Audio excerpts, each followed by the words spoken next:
Blake Gardner awoke to an oppressive, physical darkness. It embraced him. As the cold shadows flowed around him, he felt himself falling, slowly but surely. He tried to reach out, to flail and to grasp, but only pain greeted him. Something bit into his wrists like fiery needles. His hands found each other fast, and they clasped together with interlocked fingers. They had been bound behind his back. When he tried his feet, not only did he find the same intrusion of pain, but there was a weight there, a tension that dangled below his legs and dragged him along. As were his hands, so had his legs been bound, and something was pulling him deeper, further into the dark. After a few seconds, a pressure came upon him. He felt it around his eyes and deep in his sinuses. The shadows had become overwhelming and heavy, aggressive. The further along he went, the greater the weight of the blackness. Every time he moved, he heard the darkness move too. It was a physical presence. He felt himself push through it. It felt familiar, very familiar. He felt something in his mouth, plastic and malleable. He breathed through it, and a stagnant air filled his lungs. When he realized it, he felt the air move out the sides of his mouth. It was then that he had the sudden, sinking realization. His predicament finally made horrible sense. The air was released from both sides of his mouth, and it formed bubbles that fizzed in the darkness around him. He heard them and felt them against his face as they floated away. Some of the pressure left his face. The air that escaped paved the way to his terrible understanding. Some of the darkness seeped in through the corners of his mouth, its salty, gritty texture filling his dried mouth. The taste reaffirmed his worst nightmare. No, he thought. No, no, no, this can't be. No! He tried to scream, just moments before he reached his silt-covered destination. No one would hear him, for he was alone, bound, and trapped on the ocean floor. The panic that beset him was unlike anything he'd known before, and again he started fighting his restraints. A useless gesture. He tossed and turned like a fish at the end of a long line. He stood no chance of escaping. The ropes that bound him were far too tight and thick for that. After several minutes, Blake felt a horrible exhaustion set in. The water chilled him. The only warmth came from the falling adrenaline surging within his shivering veins. The salt stung at his chest with needles and pins, a shocking and unwelcome pain. He stared into the dark. He was mortified by the almost perfect darkness before him. In the night, and at his depth, he was positive his visibility was no more than a few inches in front of his face. Yet he knew that he could see. His eyes and nose, for that matter, were both dry. They were covered. Someone had given him a mask to see through. But why? He could see nothing. Nothing. And beyond that nothing, the shadows swirled thick and devious, concealing everything from the smallest plankton to the largest predator. His breathing accelerated as his mind kindly illuminated the shadows beyond. He saw sharks, hundreds of them, circling, their eyes as black as the water, their teeth shining in a bloody white radiance. They all smiled at him. They've been given such a lovely present. That's what he was, wasn't it? A gift to anything and everything that lurked below. The only thing he was missing was a pretty little bow. And he'd be alive to feel it. Whoever had damned him here made sure of that. What cruel bastards send a man to the deep while he was asleep? What had happened? His memory was like a jigsaw shoved onto the floor, scattered and unorganized. His mind tried to repair it, but the pieces wouldn't fit. In his current state, the reconstruction of said puzzle looked incredibly unlikely. There was something about a party, a bar. A current ran across the small of his naked back like a giant centipede. Imaginary or not, Blake turned, twisting his bonds.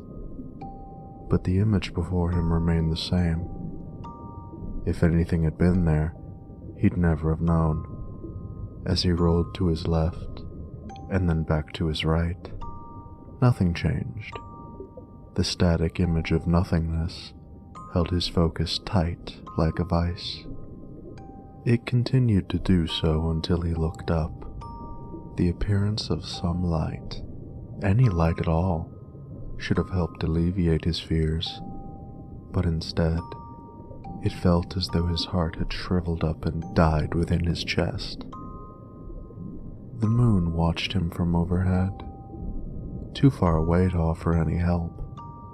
Its light was dulled and blurred by the surface, a surface which must have sat at least 70 feet away, a swimmable distance, a good distance for any diver who wasn't bound to the bottom of the sea.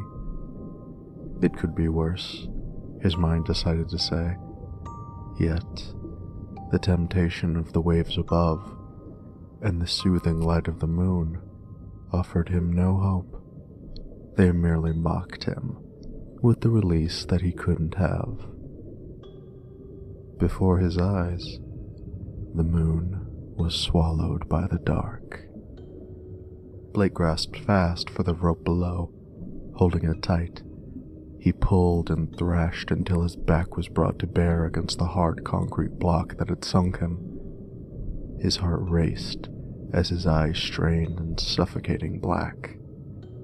Something, somewhere above, had just crossed between him and the only light that he had left. Something big, and he could not see it. He could only wait for it to take him. Seconds passed, and the moon hadn't returned. Minutes passed, and he was still alive. His grip relaxed, cautious. He was very cautious. He felt himself rise, held buoyant by the breath in his lungs. In the depths, it wasn't just his eyes that had failed him. All of his senses had seemingly abandoned him to his fate. His hearing was useless. The ones who had damned him to the deep had placed earplugs in his ears, and though they'd surely saved his eardrums from rupturing under the water pressure, the only sounds that came through them were harsh and static. All the ocean offered him was a droning, white noise. Down there, in the deep, the only sense that he had unencumbered was his touch, but that could only help him so much. He was a prisoner in an inaccessible hell. It took about 5 minutes, an unspeakable amount of time for Blake, before light would reappear in the waters above him. In that time, Blake, fueled by his fear of the suffocating unknown, had been feeling around his restraints. He reaffirmed what he already knew. Ropes had bound him at the wrists and at his ankles. He followed the line beneath his ankles and felt about the cinder block that had pulled him down. The rope was wrapped around it many times. Each strand was about as thick as his thumb, and he couldn't find any knot. It was surely on the other side of the block, suffocated in the thick muck below. He couldn't untie it. The idea of his pocket knife came to mind. He should still have it on him. He never went anywhere without it. It was a good, hopeful idea, for a few seconds. When he reached towards his shorts, he was met with only the touch of his own skin. His chin came to his chest, as if he could still see himself. His chin rubbed against his raw collarbone, and Blake found that he was also without a shirt. He was naked, completely exposed, and naked. They'd stripped him not only of his freedom and his understanding, but of his goddamn clothes as well. His knife surely sat comfortably with his clothes, far away from him, above the surface. He cursed in an explosion of air and fury that had taken over from the bone-numbing fear that he felt moments before. It was a feeling that any man who has hope torn from his chest so quickly after finding it knows all too well. In the darkness, however, it was a fleeting feeling. The cold that crept along his skin made itself known once more. It begged for Blake's attention. Where was he before? His mind wandered back to the jigsaw puzzle, and he found some of the pieces unturned. A bar, downtown LA. That was it. His last memories of freedom, as they were spent in a drunken haze. Just a typical Friday night. Not exactly respectable, but not worth his situation, surely. What could he have done to elicit this fate? An alley. He flipped a jigsaw piece in his mind.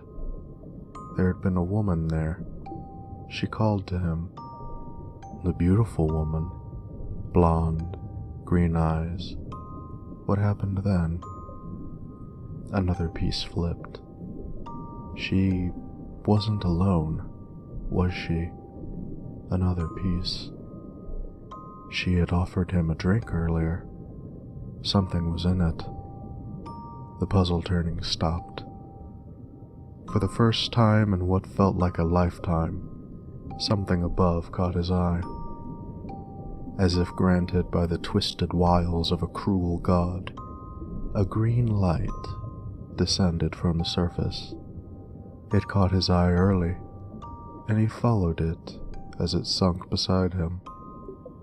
It fell gracefully, almost perfectly, through the water. In a slow drop, it settled nicely into the silt below. Blake saw pieces of the sediment rise up around the light in a thin cloud as the dim LED glow stick touched the bottom of the ocean floor. His only company, the light, had landed just beyond his grasp. He tried, of course, but he found the weight that tethered him to the bottom was too great to move. So the light remained nearby, but unusable. He tried to hover close to its glow. It showed him the smooth silt of the bottom for the first time. The vaguest silhouette of his face mask had appeared around his sight, and when he looked down, he could see the outline of his chest. More importantly, he could see that, in the yard or so between him and the light, he was perfectly alone. He smiled, until he realized the light in front of him, had somehow increased the eeriness of the wall of black behind him. He could feel it, sticking to his skin like a giant spider's web. Its caress was unwelcome. He thrashed around, struggling to pull the block closer to the light, but he accomplished nothing. More motion attracted his gaze from above. There were more glow sticks. 3 more descended from the surface. He saw 2 of them enter the water from above, near where the moon had been. They illuminated the faintest shape in the water that sat above his head. A boat. Was it help? Were the lights there to pave the way for a dive team? The idea was sweet as it rolled through his head, but it seemed so unlikely. The stinging on his chest brought the pessimist back to the surface. It was his captors above. They were dropping the lights to be cruel, nothing more. As they settled, he noticed that the pattern hadn't been random. The lights all landed around him in a perfectly semicircular formation. He then noticed that each one had fishing line wrapped around their middle. They hadn't sunk. They had been lowered. But why? The pricking feeling in his chest got worse. The light around him had grown helpful. Blake could see himself, for the most part, in their sickly green glow. It was both reassuring and disheartening to see the seafloor around him. He was thankful to see the silt free of crabs or other aquatic nightmares. The idea of something crawling up the ropes and onto him made him shiver. However, to see that only algae spotted the bottom was crushing. There was nothing. No seashell, no shark tooth, nothing that Blake could have possibly used to cut himself free. His head dropped in frustration. There was something on his chest. No, not on. Something was in his chest, cut into. Somebody had cut all over his chest, and the cuts were purposeful in their direction and design. They'd cut shapes, symbols onto his chest. Blake had spent his whole life in LA, a city boy through and through, but he knew a brand when he saw one. He had been branded.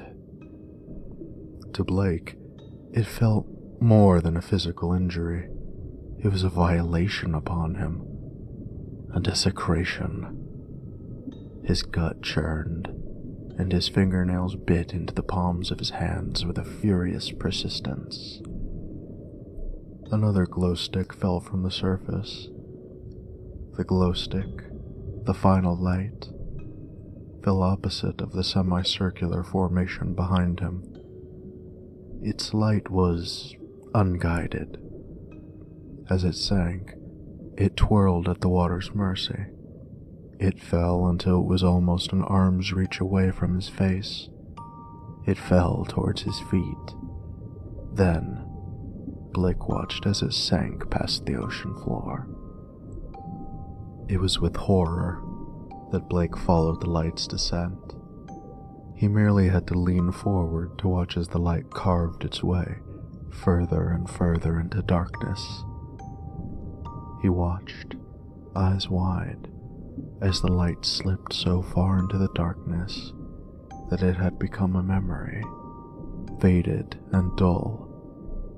As it sank, it had revealed to Blake everything.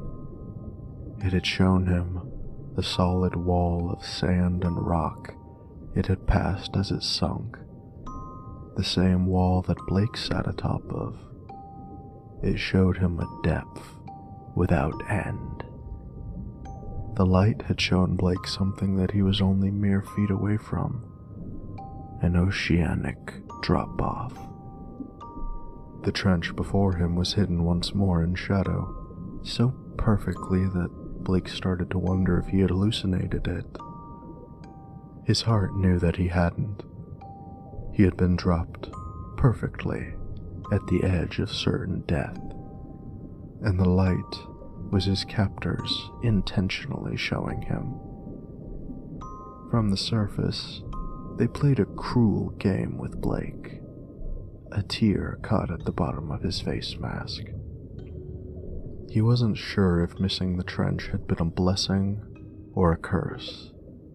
If he had gone over, if it was half as deep as he thought, then the pressure would surely kill him. If not, then the sudden descent would have played havoc on his blood. Blake wasn't a seafaring man, but he wasn't a moron. He knew what the pressures of the deep ocean could do, and the creatures that lived down there were far more frightening than any shark. The thought of it, of one of those creatures rising, made him recoil further. He came back to rest against the slime of the ocean floor. He laid down in the comfortable circle of light. Up here, at the edge of oblivion, he was condemned to wait. Death could come at any time. Blake was sure of that. That was the worst of it. The waiting. Blake considered, if only for a moment, pushing himself over the edge. He would die, painfully, but it would be faster. It would also be on his own terms. The idea of control gave him some satisfaction. But how would he move the weight? Last time he tried, it had been impossible. And who was to say that the depth was far enough to kill him? What if he landed at the perfect place between agony and death? It was too risky. He could have chosen to stop breathing. No, he could have made it even easier than that.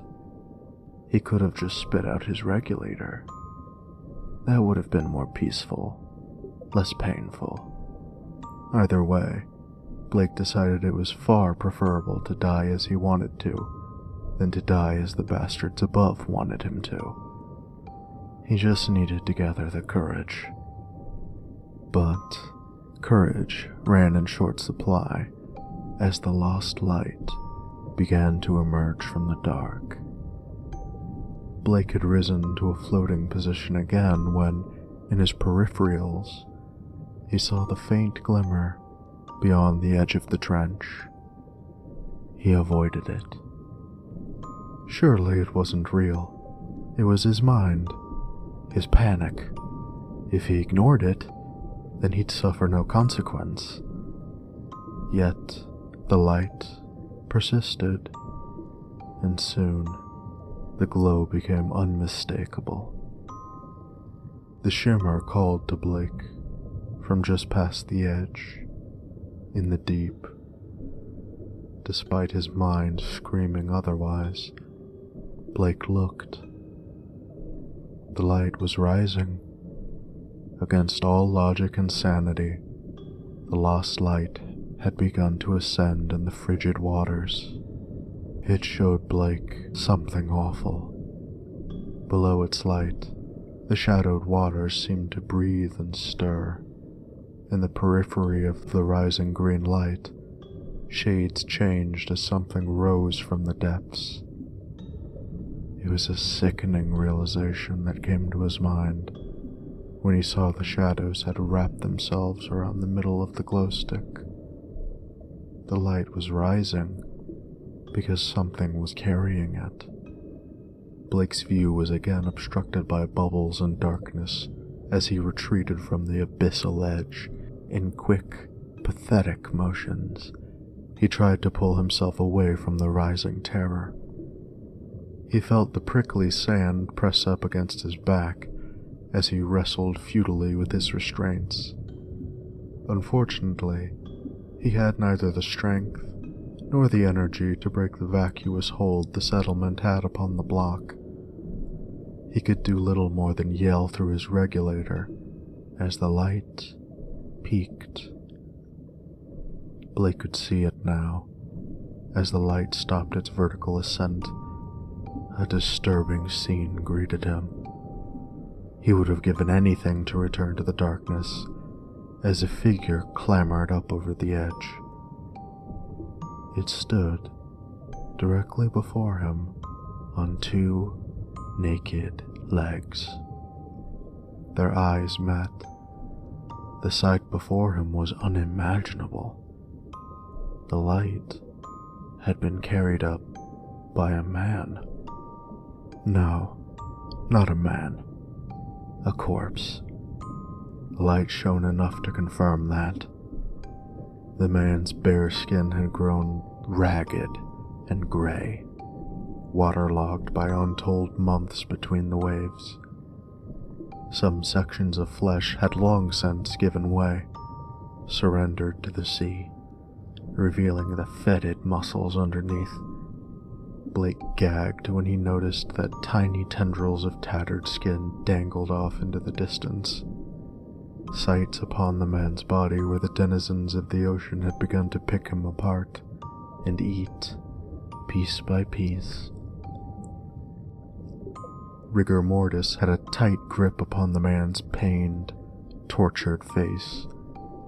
His eyes were as wide as his mouth, frozen in an eternal, silent scream. He had been dead for a long time, yet his eyes still moved. They fixed themselves upon Blake.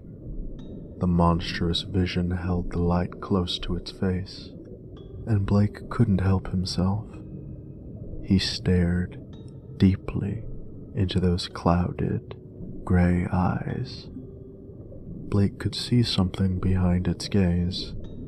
A soul sat within it. The corpse leaned closer, brought by an unseen current perhaps, towards Blake. Extending its free arm in a rigid, almost robotic fashion, it began to examine him. It seemed inquisitive, like a man examining vegetables at the supermarket. It was morbid in the way that it moved. When in motion, the limbs and muscles of the figure seemed healthy, alive, yet every time the motion stopped, the body resumed a state of incredible rigidity. Caught in the constant state of flux, the man who appeared both living and dead. Blake, petrified before this horror, saw as the corpse's eyes left his and fell upon his chest. Lowering its light, its other hand came forward, and its waterlogged finger began to trace the patterns carved into Blake's chest, as if it were following the streets on a map. Revolted at the creature's touch, Blake squirmed and twitched, but the corpse held no contempt. It followed his every motion with intense precision. Seemingly satisfied, it lifted itself back. No, it was pulled back. There was something behind the corpse. Like a pillar in the night, a shape had taken form behind the moving carcass. It rose out of sight, above and below, and with every swaying motion the corpse made in the water, the pillar followed like an enormous shadow. The corpse danced at the pillar's will, a puppet to the puppeteer. Before he could grant it any more further thought, his attention was called back to the corpse as it brought the glow stick towards its own chest. It had become deathly still in the water. It was waiting for Blake to see. It had to show him. The corpse showed Blake his chest, and the familiar brand upon it. Blake was staring at the very same symbols that had been cut into his own chest.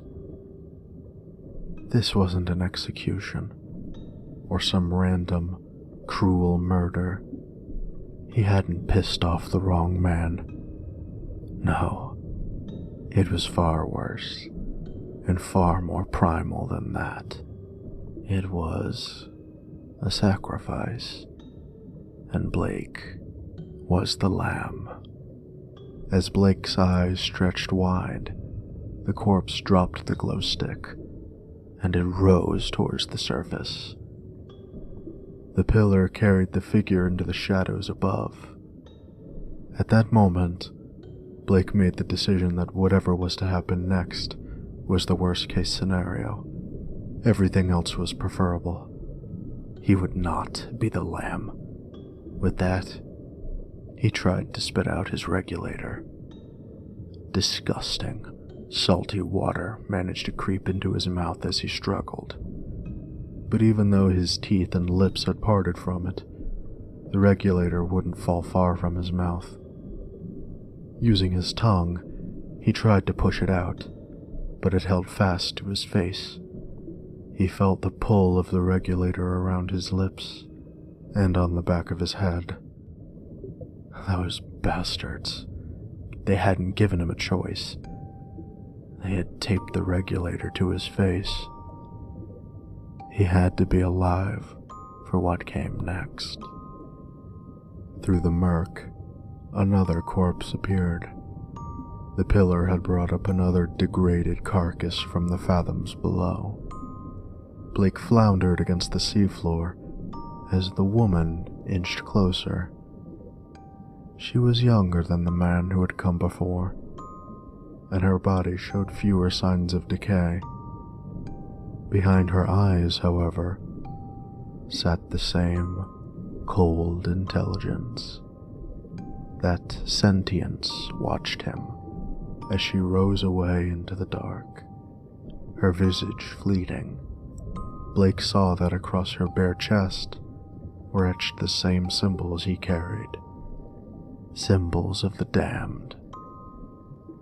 Another corpse came, this one horribly disfigured and mangled. There was more rot than man left on his bones, yet the eyes remained lively. His jaw dangled only by strands of sinew, and his right arm had long since been torn asunder at the elbow. The white of the bones seemed to glimmer in the dull light. Despite the rot, the edges of the symbols were still visible on his white chest, and his left hand managed to hold on threateningly to an old, rusted dagger. Like the others, the rotted man faded into the above. More bodies appeared as the endless pillar rose. They came one after the other. Each one bore a look of indescribable anguish and pain on their face, a look they forever carried, enslaved by the alien pillar behind them. Around Blake, a storm of currents had begun to churn the sediment into a frenzy. What little light he had soon started to dirty as the swirling cloud threatened to drown it all. The currents came from beyond the light. Things moved unseen out there in the dark. They started to touch him. Like lightning, arms and hands long gone cold reached for him. Whenever his back was turned, they'd project themselves from the darkness like a sunken jack-in-the-box. He'd feel their slime-covered fingers caress him. Their nails would jab and scratch him, and every time Blake turned around, he would see just enough. An arm sucked back into the void. Just beyond his gaze, the cat toying with the mouse. A mouse with its back crushed in a trap. That is when she entered the light, a horrid witch of a woman. Her skin had withered, and she seemed more bone now than flesh. The symbol on her chest had fallen away, and only the scars on her ribcage remained.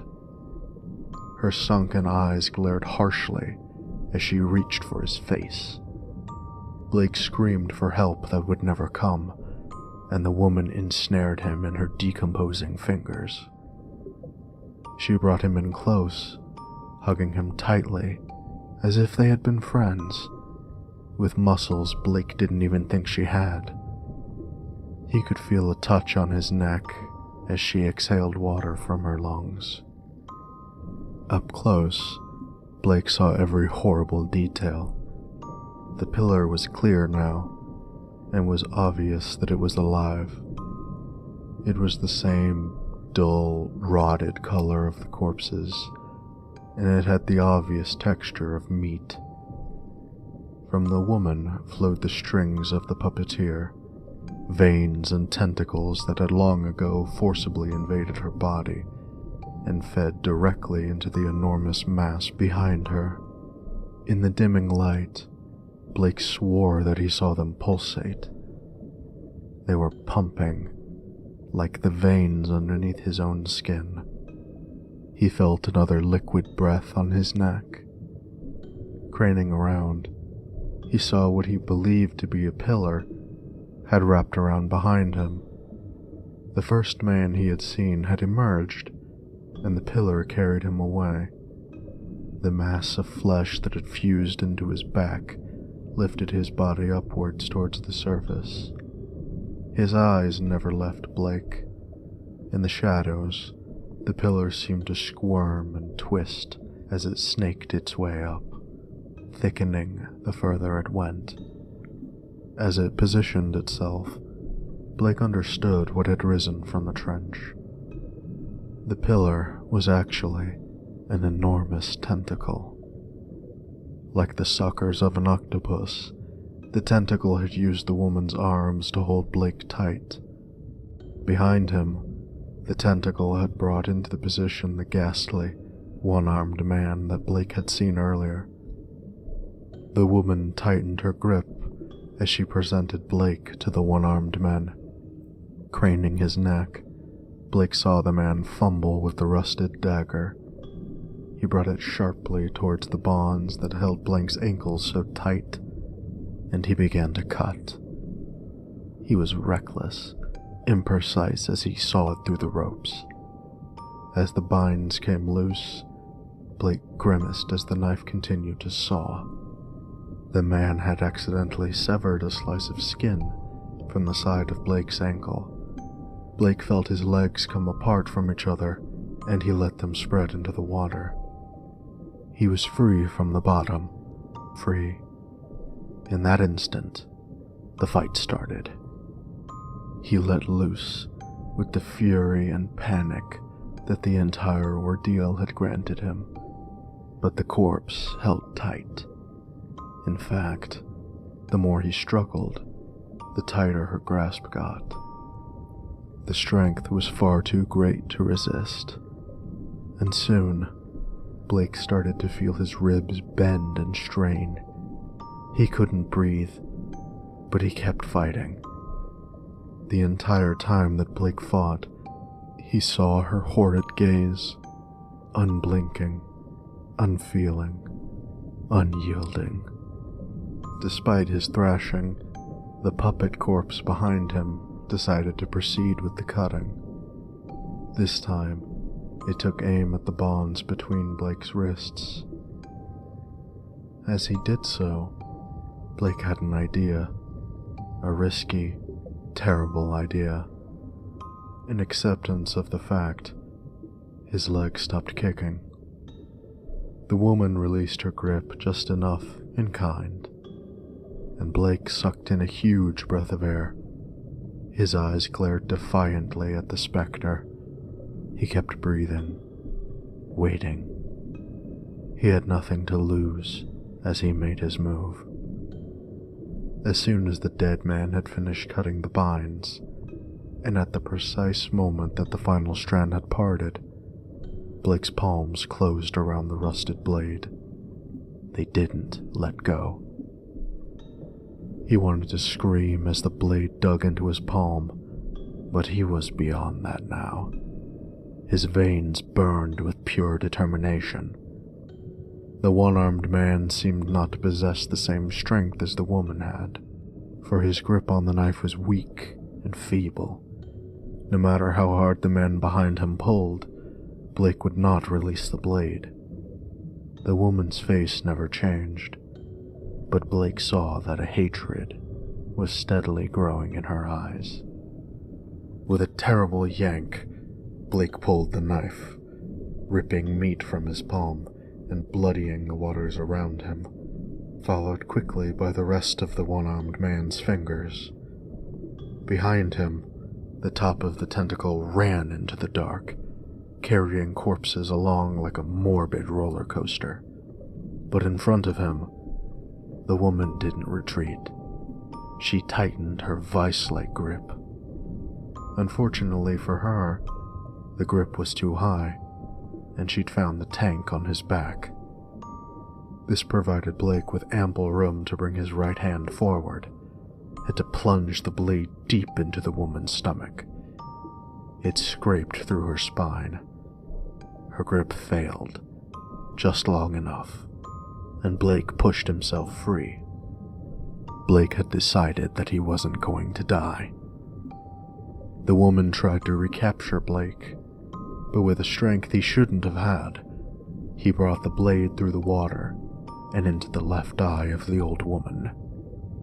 She didn't scream, but she clenched both eyes tight in pain.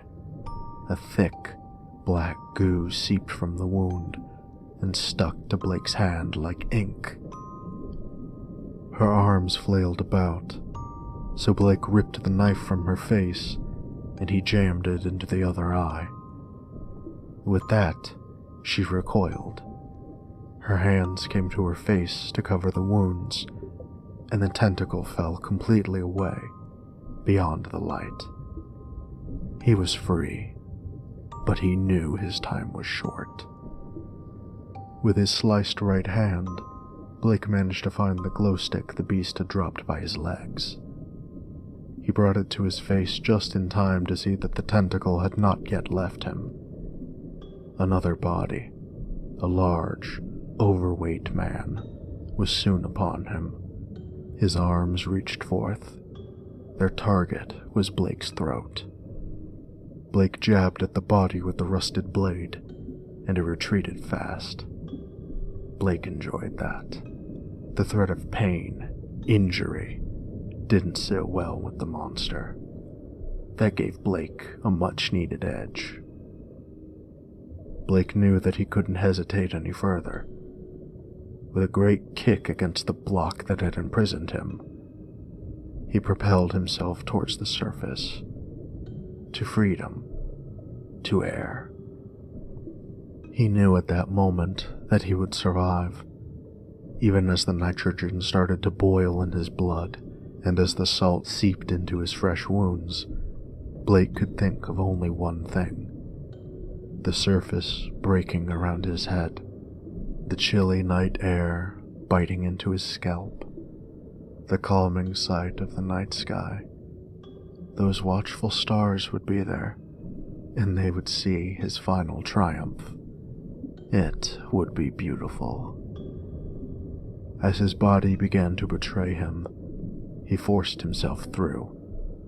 He knew that the tentacle pursued him from below. He could feel it, a presence in the water all around him. Hungry, ravenous eyes that followed him from below. And he didn't care. He couldn't afford to. His hand was cramping. He found his grip morphing around the light and the knife. He could only hold on to one, so he made his choice. As the knife sank, Blake grabbed onto the glow stick with both hands. He clung to it like it was a lifeline. The surface was coming. Oh, how close it should have been. Surely only 30 feet. 20. 10. The stars. He should have seen the stars. Instead, only a pained, angry face met his gaze. Blake nearly collided with the corpse that had ambushed him out of the dark. He brought his feet to the corpse's chest and kicked hard against it. He felt the thing's ribs collapse beneath his feet. He circled to his right and tried to rise again. He would make it. He knew that he could do it. He found another body. The woman was missing half of her face, but she reached for him regardless. He dove down as she grasped for his legs. He just barely slipped by. Out of nowhere, a hand reached for his face. His momentum carried him past the man and too close to the tentacle. He flipped around and shot far away. A small amount of water invaded his goggles, and the bends began to stab at his muscles. He could do it. Again, he was ambushed. It shouldn't have been possible. The tentacle was everywhere. It was fast. How was it so fast? Then, the light showed him the truth. He retreated into the light's periphery, for in its center, a body was reaching for him, a devious smile on its face. To his right, the light revealed another one, with twisted fingers and an exposed, jaw-like ribcage.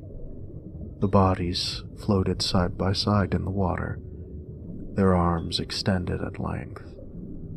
Blake had no choice. He rose, and yet there were more bodies sat waiting in an ambush.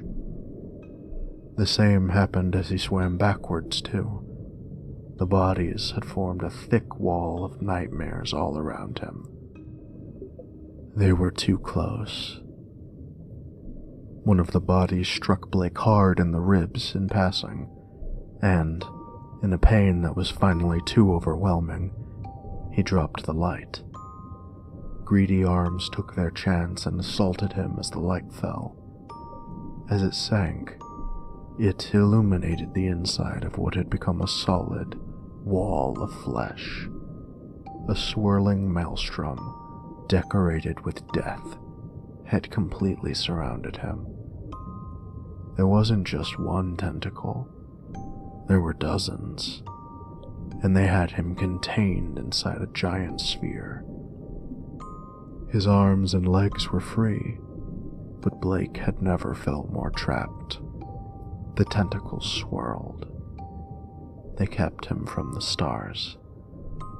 Through his earplugs, he heard a chorus of screams grow out of nothing to overtake the white noise of the ocean. They came from all around him, escaping out of the throats of the long since deceased. Their faces contorted as the ghoulish melody echoed through the waves. It was a tune of pure mockery and triumph, the song of Blake's defeat. He couldn't do it. He never could have. Blake began to sink. His muscles had stopped working. The pain of the bends was too great for his brain to ignore. He burned inside as the tentacles began to constrict their net.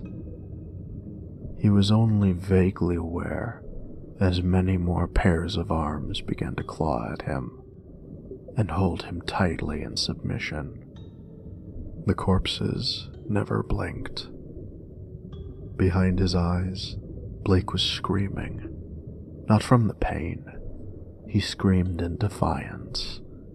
He screamed against the irony that had perverted his escape. He saw the light at the bottom of the writhing mess of tentacles. Blake watched as the tentacles parted, allowing the light to fall beyond his reach, beyond his sight.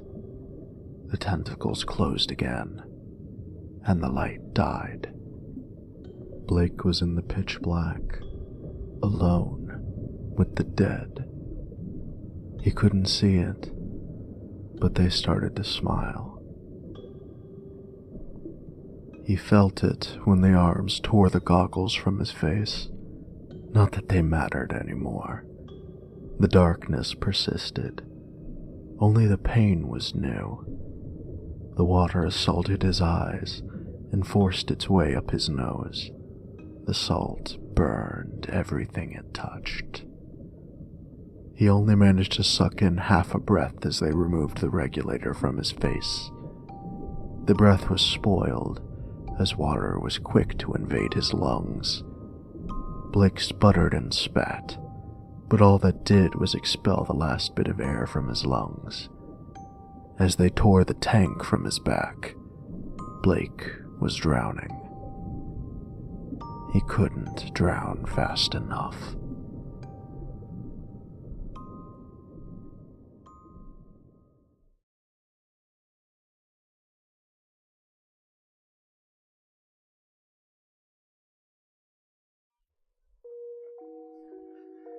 I haven't always been the best brother. Not that I didn't love Nathan, I did, but we were never close after we got into high school, and by the time I hit 30 and lived on the other side of the country, he became somebody I'd call at Christmas and birthdays, and awkwardly chat with for 10 minutes before one of us decided to let the other one off the hook. That changed a couple of years ago. He started calling me more regularly, and it got less weird. After a few weeks, he started opening up more, telling me more about his life, his plans, and things that were worrying him. The biggest was his health. He started feeling tired all of the time, even though he was eating the same and made sure to get enough sleep once the fatigue started. I joked with him at first that he was just getting old, and he laughed, but I could tell that he was worried. He eventually went and got checked out by a doctor, but they said he was fine other than being a bit dehydrated. They gave him some low-grade sleeping pills to help his sleep be more restful, and suggested that he try yoga of all things. To his credit, he tried all of that, and more, but he just kept getting worse. By early last year, I could tell he was near the end of his rope, and I offered to come visit him.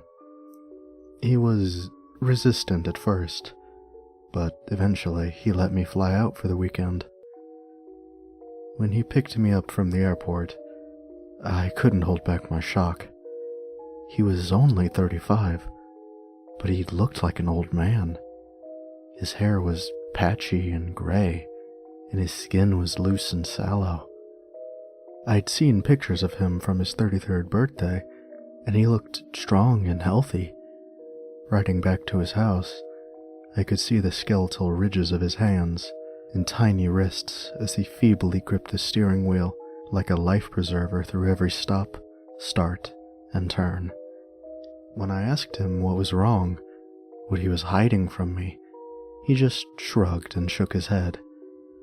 Doctors will say I'm fine, other than being dehydrated and underweight. They'll claim I'm exercising too much, but, Don, I swear, I'm not. I haven't been to the gym in over a year. He gave a dry laugh. Too tired. I just stared at him. Nate, this isn't exercising too much. You need to see a different doctor.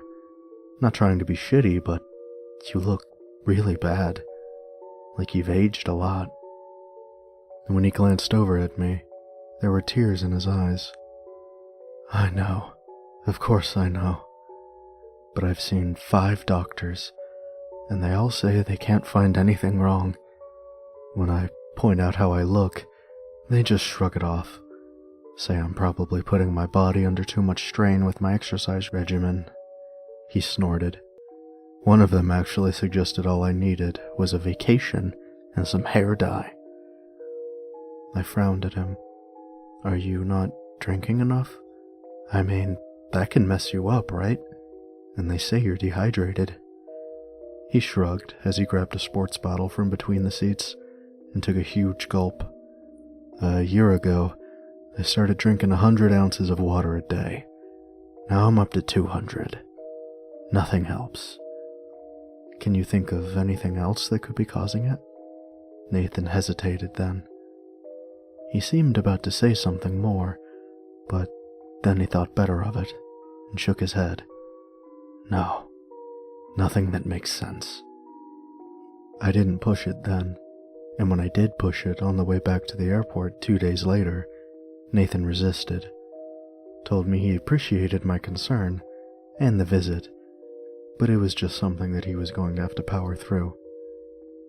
When he waved goodbye, there was a sadness and a fear in his face that almost made me go back and force him to tell me what he was thinking, what he wasn't telling me. But even then, we weren't close enough that I was comfortable doing that. I told myself that he had a right to his privacy, and the best thing I could do was be supportive. I kept talking to him regularly, up until the time he was found dead in his yard 2 months later. We were told that the cause of death was cardiac arrest, brought on by extreme exhaustion and dehydration. A few weeks later, when I was helping my parents sort through all of Nate's stuff, I found a letter he had written to me back weeks before he died, but just never sent. I considered showing it to my mom, but I decided it would just upset her worse if she knew his mind was going well before he died. When I got home, I read it again, hoping it would make more sense than it had the first couple of times I read it. It said, 2 years ago, I was lost, driving back from visiting the parents of that girl I was dating at the time. I saw a woman walking on the side of the road and pulled up to her, rolled down the window and asked which way it was to the highway. She was a beautiful woman. She smiled at me and asked if she could have a ride. I almost said yes, just because of how she looked, but then I hesitated. How did I know that she wasn't dangerous? Being a beautiful woman doesn't mean that she couldn't hurt or kill me. I tried to ignore her question and asked again if she knew which way it was to the highway. Smiling wider, she asked again if I would give her a ride.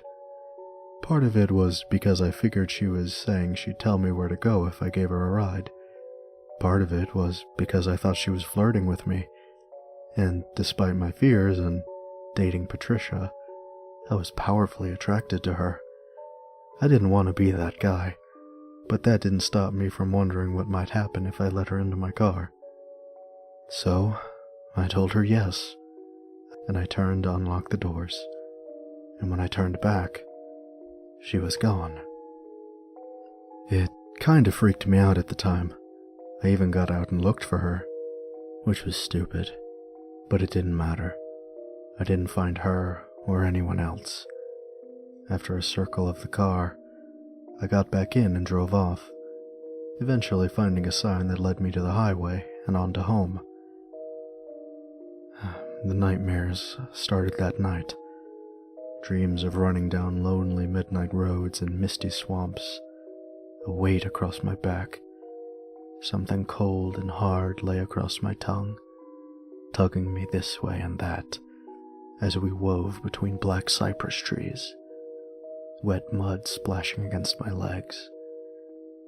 When I would start to slow or tire, a sharp heel would jab me in the ribs, spurring me forward as a warm breath leaned down and whispered curses into my ear.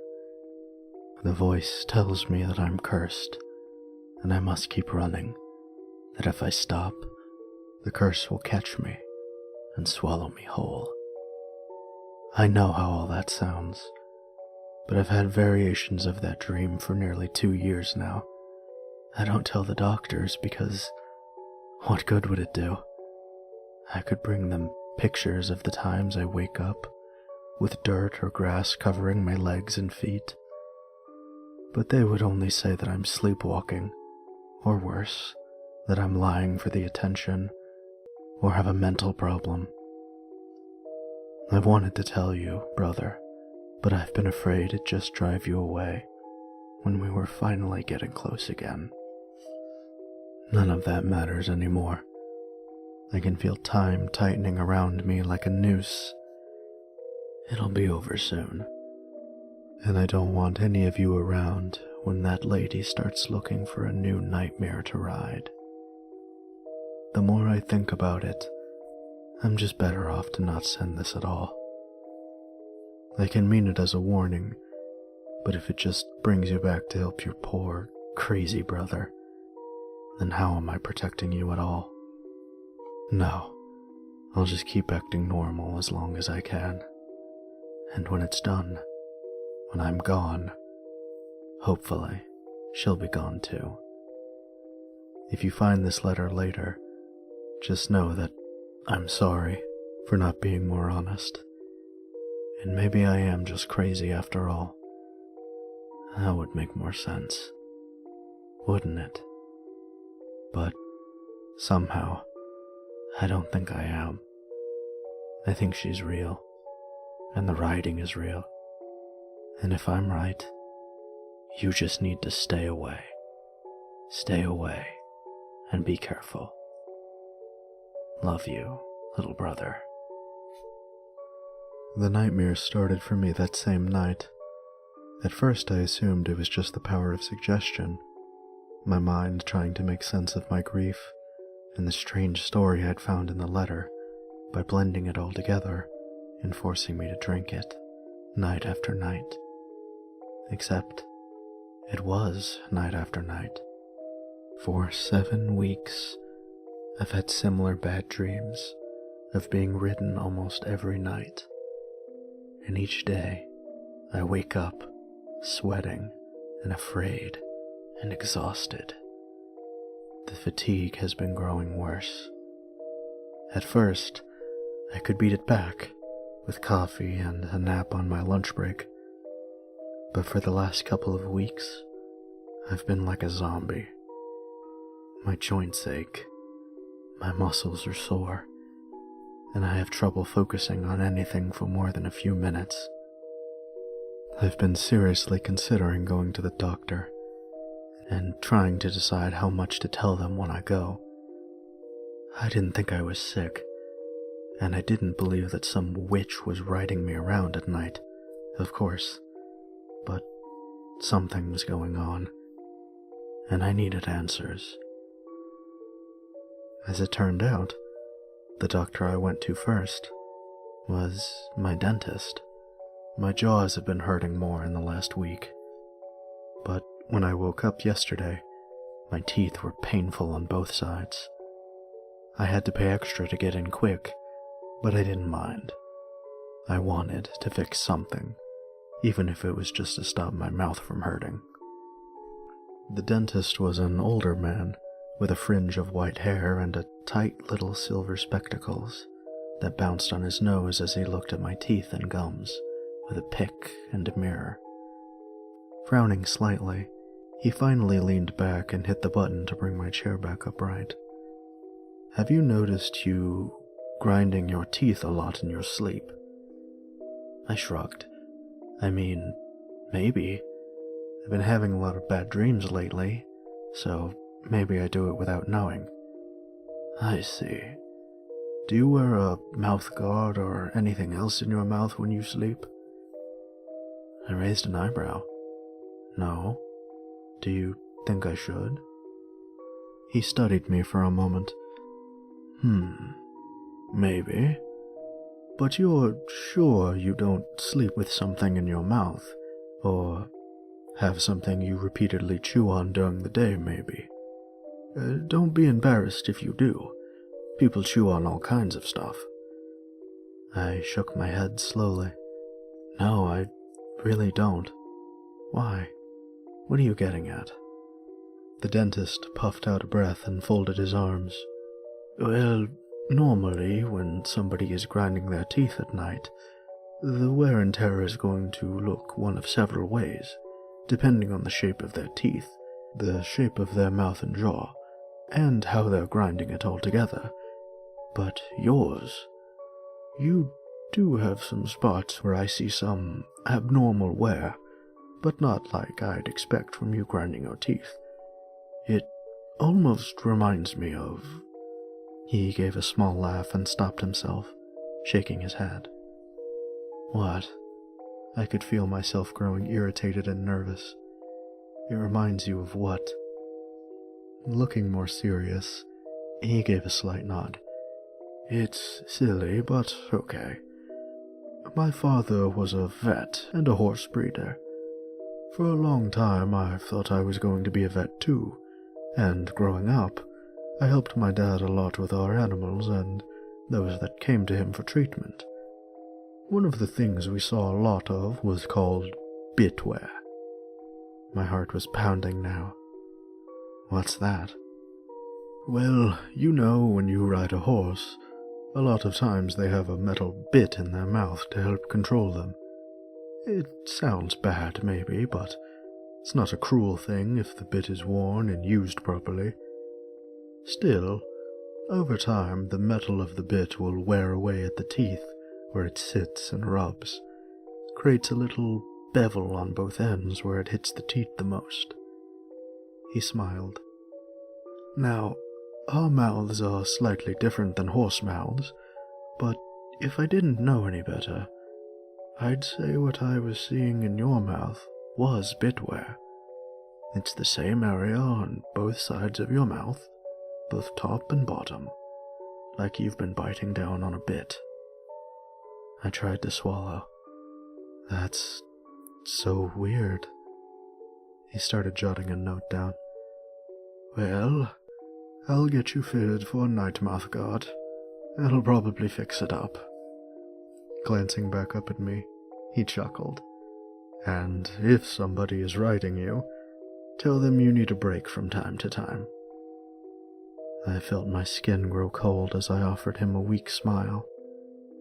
I'll try, but I don't think she'll listen.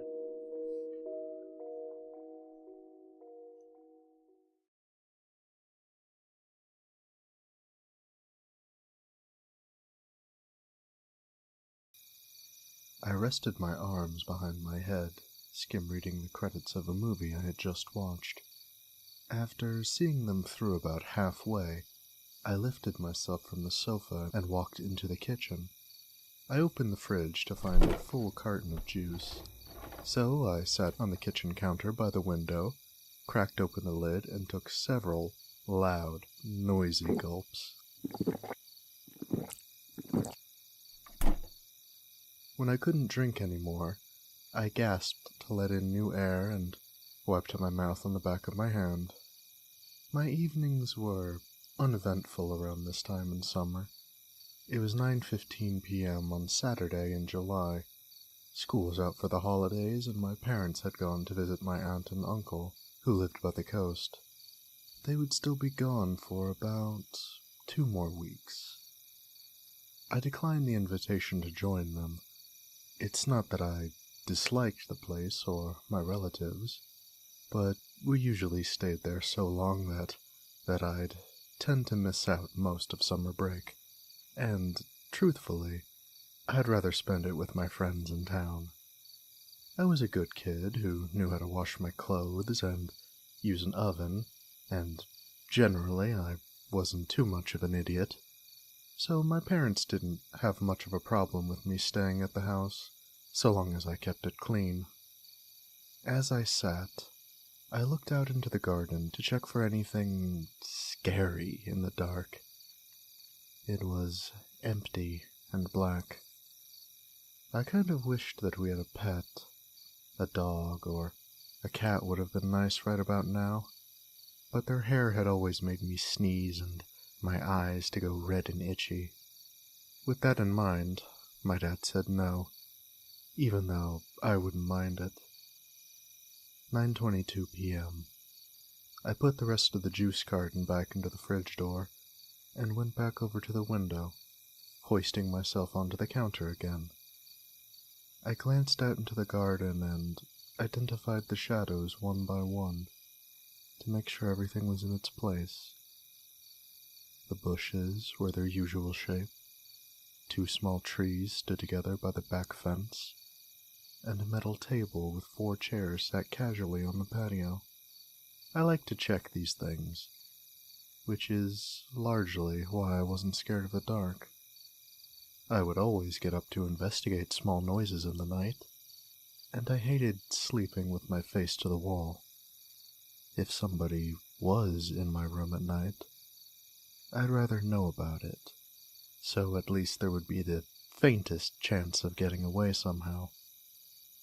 This meant that my worries were quickly put to rest, as I either found nothing downstairs but the radiator popping with the heat, or opened my eyes to see an empty bedroom. Not knowing what could be making the odd noises coming from the kitchen, or on the stairs, or in my room, is what really made my skin creep. 9:30 p.m. I got down from the counter and wandered back into the living room to turn on the TV, and decided to take the rest of the juice upstairs with me. I headed back into the kitchen, opened the fridge door, and stopped. Turning my head to focus outside, I could see that somebody was standing in the garden. I shut the fridge door and turned off the light so they couldn't see me so easily, and moved slowly to lean onto the kitchen counter to get a better look. All of the doors were locked, and the neighbors were home. I took a moment to remind myself this. Still, my heart quickened a bit as I stood there, straining to see his or her shape in the darkness that consumed the end of the garden. I had to keep glancing away to keep their fuzzy outline clear in my vision. They were standing so very still, and they were a little thin, but that's all I could see.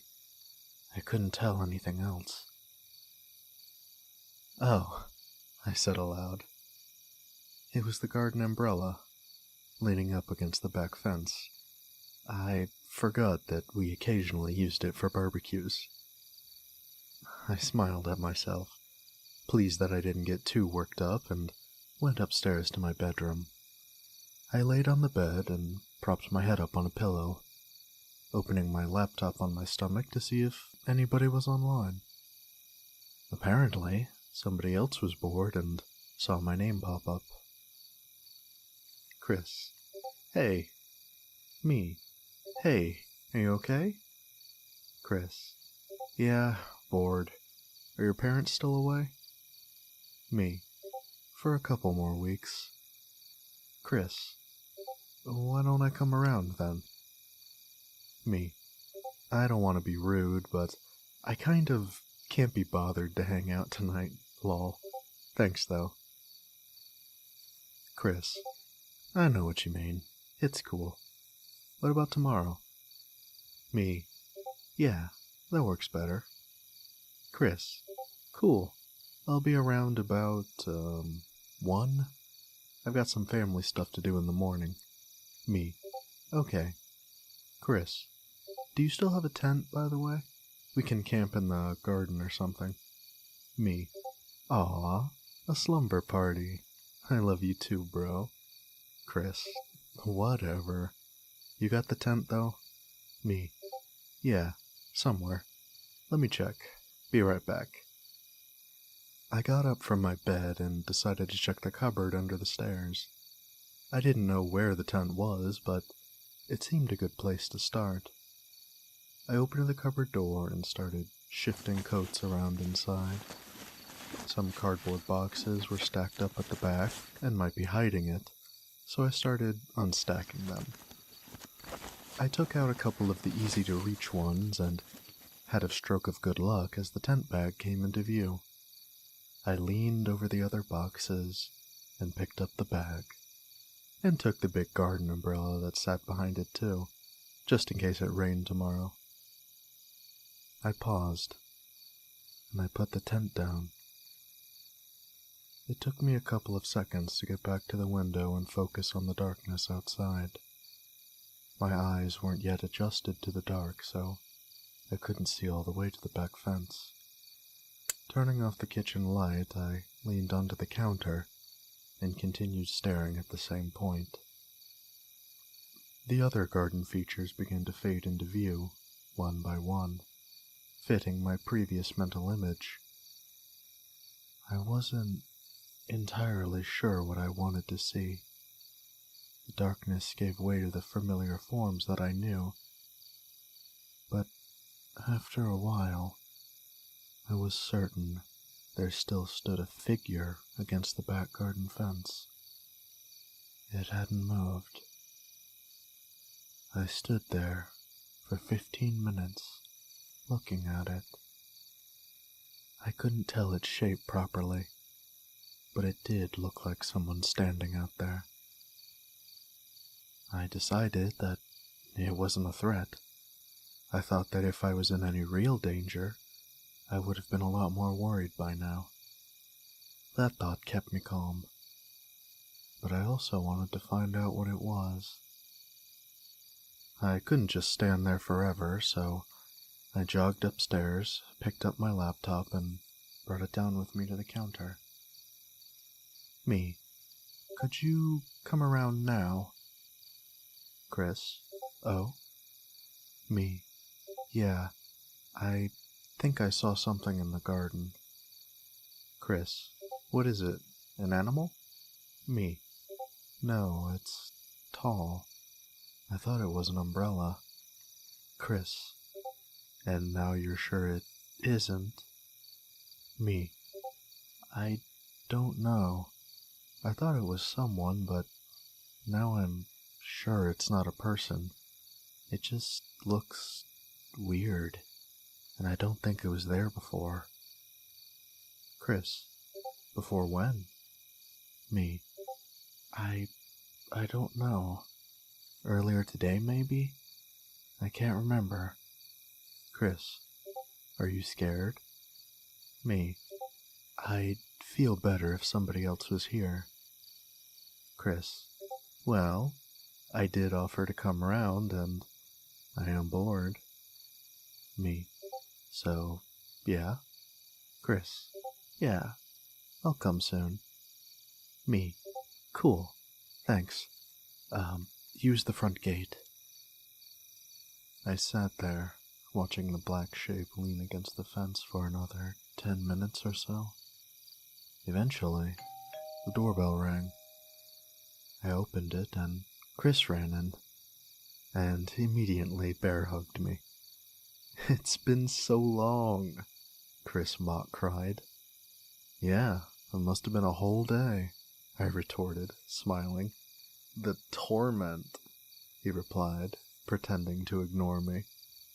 "Look, come over here," I said, pushing him off and walking into the kitchen. I switched off the light and pointed in the figure's direction. "Look." "Give me a sec," said Chris. "I can't see properly." A minute later, he noticed. "That black thing?" "Yeah." We both stood there, looking at it for a while. I half expected it to be gone when he looked. He leaned over the counter. "It's just a big plant or a plank of wood or something. Come on, let's go watch TV." "Will you check with me, just to make sure?" I asked. "Do you have a torch?" he returned. "Well, no," I admitted. "Well, we could always check if we keep the kitchen light on and open the back door a little," he offered. I thought for a second and agreed, but said we should stay right by the house. We slipped on our trainers and opened the back door. Stepping into the patio, I felt the air was heavy and warm that night. Chris walked beside me. We stood very close to the door, peering at the back fence.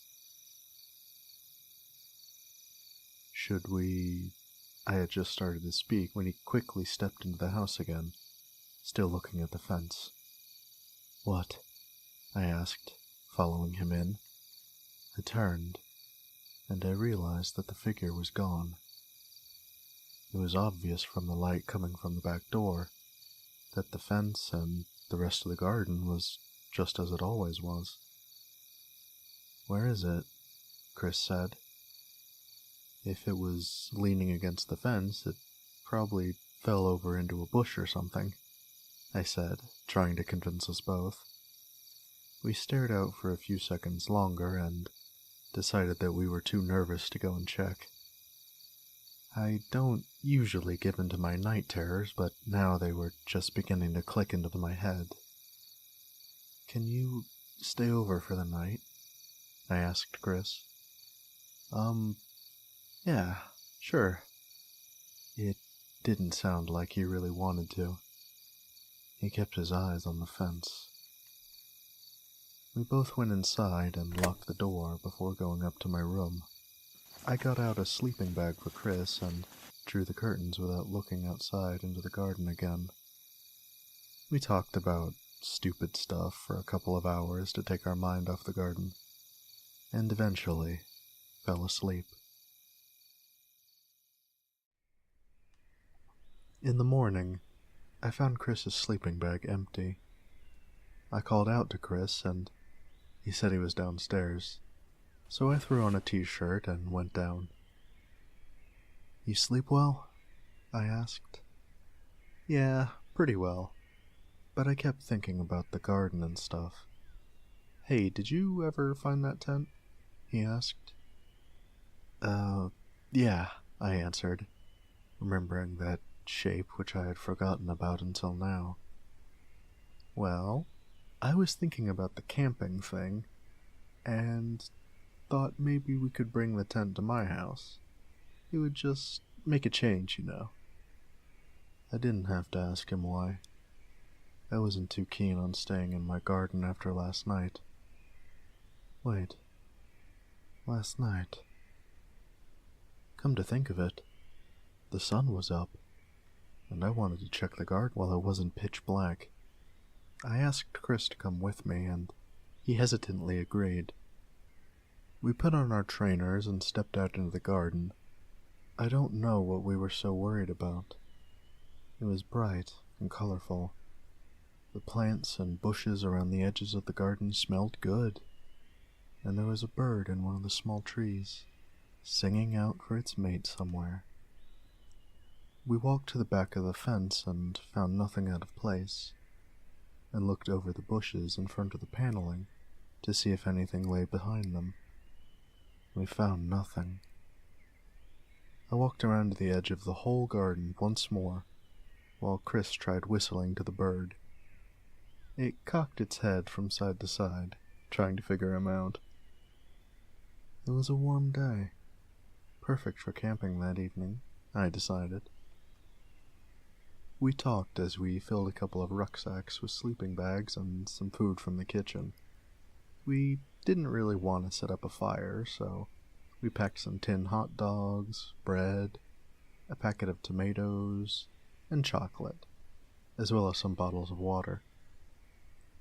"There's a forest just next to my house, which is actually pretty good," Chris explained. "Our garden backs right up into the edge of it.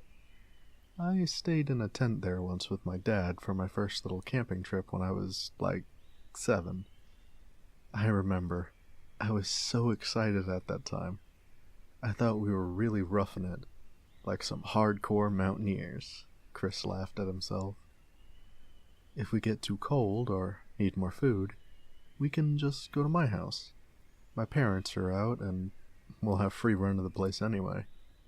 "Yours are away too?" I questioned. "It's their anniversary, so they're out for the night," he explained. "They're staying in a hotel in the next town over, and they'll be back in the morning." Apparently, leaving your kids behind was in fashion this summer. At about noon, we left my house with the 2 rucksacks, a sleeping bag for each of us, and the tent, and made our way to Chris's house. It was fairly close by, and a part of the same pleasant neighborhood. We talked and joked a lot, walking side by side, nodding and greeting a couple of familiar neighbors as we went. It was a crazy nice day. The The sun was almost too much. It was hot on our necks, and the trees by the sidewalk seemed to glow green from underneath as the sunlight passed through the leaves. A sprinkler offered us some water as we walked by one house, and it felt good on my hot arms. I was already sweating by the time we got to Chris's place. We hadn't been walking for more than 20 minutes. We didn't go inside his house immediately because it was so hot, so we went straight into his garden and dumped our bags in the shade. He wasn't joking. The gate of his garden backed straight into an impressive forest. Very tall, thin trees stood high above the house, and it continued as far as I could see. Some bushes and shrubs littered the forest floor, but most of it was either grass or fairly smooth sections of dirt. I personally didn't see how this forest was classified as small. "Looks good, right?" he boasted. "It's awesome," I admitted, opening the gate and surveying the area. I walked out from in between the trees and found a flat spot for the tent. I turned around to ask Chris's opinion and paused, a little disappointed. It didn't feel like a real camping trip when his house was so obviously in our faces. "Let's go a little further in, so it at least feels legit," I said, and walked back to pick up my bags. Chris objected to carrying any of his quote-unquote heavy shit any further.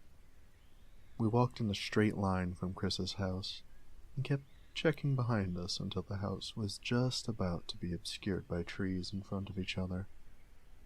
We had only gone a very short way in, but the forest was already thicker and greener. There was even a long rope swing hanging from one of the trees, but it looked too old to hold up our weight, so we decided to keep our spines unbroken and give it a miss. I unpacked the tent and set it up with Chris's help, and we threw our sleeping bags inside, and I laid down inside to test it out. It was so warm and humid, I had to adjust my breathing for a second. I stepped out again and asked Chris if he had a torch for the evening. "I can do better than that," was his response, as he took off towards the house. I was still too hot to run after him, so I opened my rucksack and cracked open a bottle of water, downing half of it and putting the rest back in the pack. I laid down on a patch of grass and looked up at the canopy. The leaves were shifting gently in a breeze that I couldn't feel from down here, and I watched them sway and mesh together until I heard Chris return. "Did you get the torch?" I asked, closing my eyes. The sun shone through my eyelids and colored my vision red. I listened to the soft sounds of his footsteps on the grass as he walked past me towards the rope swing. "That's not going to hold you," as I heard him tug the branch with a small creak. He tugged it, and it creaked in response. I listened. He tugged it once more, and then again. There was a moment of silence as I guessed that he was still weighing it up, and then another tug. He continued to tug a few more times, and the creaking followed each one. I was sure it wasn't hold his weight, and I smiled, predicting one big creak and a snap as the rope or the branch broke. I waited as some final tugs were made. Creak, creak. I waited still. Creak, creak. "Yo!" I heard Chris's voice coming from his garden. I sat bolt upright, almost spraining my neck as I snapped my head sideways to face his house. He was jogging through the trees, holding an electric lantern. I switched my gaze to the other direction towards the rope swing. It was hanging still. Nothing nearby. I stood up and I turned full circle. Nothing in any direction. What? I mouthed to myself, walking towards the rope. I tugged it gently. It didn't creak. I pulled it harder. It didn't creak. My mouth went dry. I jumped up, grabbed hold, and yanked it down. The branch bent a little as my feet touched the floor, and still, it didn't make a sound. I kept hold of it as I stared up towards the branches, but eventually the rope gave way under my weight, somewhere in the middle, and a soft thud fell on my ears as the thick rope fell in front of me. Chris was rattling the lantern as he came by. I've never used this before. Got it for Christmas from my cousin. She buys some weird presents. Oh, I see the rope swing is dead. Let's have a proper burial in memory for all the joy it gave us. I didn't respond. I continued looking up at the branch with half a rope swing tied to it. Hey, are you good? Chris followed my gaze. I thought you already came back, I said immediately. I wasn't the type to let things slide with a, "Oh, it's nothing." What? He replied. Somebody walked by me and was messing with the rope swing. Well, who was it? I don't know. Are they still around? I don't know. I had my eyes closed and I was just laying there. I pointed. But then I heard you shout, so I looked around and there was nothing here. I heard them walk right by my head. I felt a bit sick. Look, calm down for a second, Chris began. It's the middle of the day. We're 30 feet away from my house, and even if it was a person, so what? It's just some public woods. Anybody can come through here. That made sense. He was right about it being public. But then, where were they? I glanced around one more time. However, the trees quickly layered up, and I couldn't see far at all. I guess it was possible for me to lose track of somebody here in the short distance. Okay, I said. Man, I can stay alone in the house for weeks on end, but can't handle a short walk through the woods on a summer's day. And that's why you brought some muscle, declared Chris, wielding the lantern above his head. And I laughed. We spent the day walking around the forest, and returned to the tent to get some water when we were too hot. We talked about school and what our plans were for the future. We talked about dreams we had, and ghosts and creatures that lurked in the dark. Neither of us were too scared of things like that, but they made for good camping stories.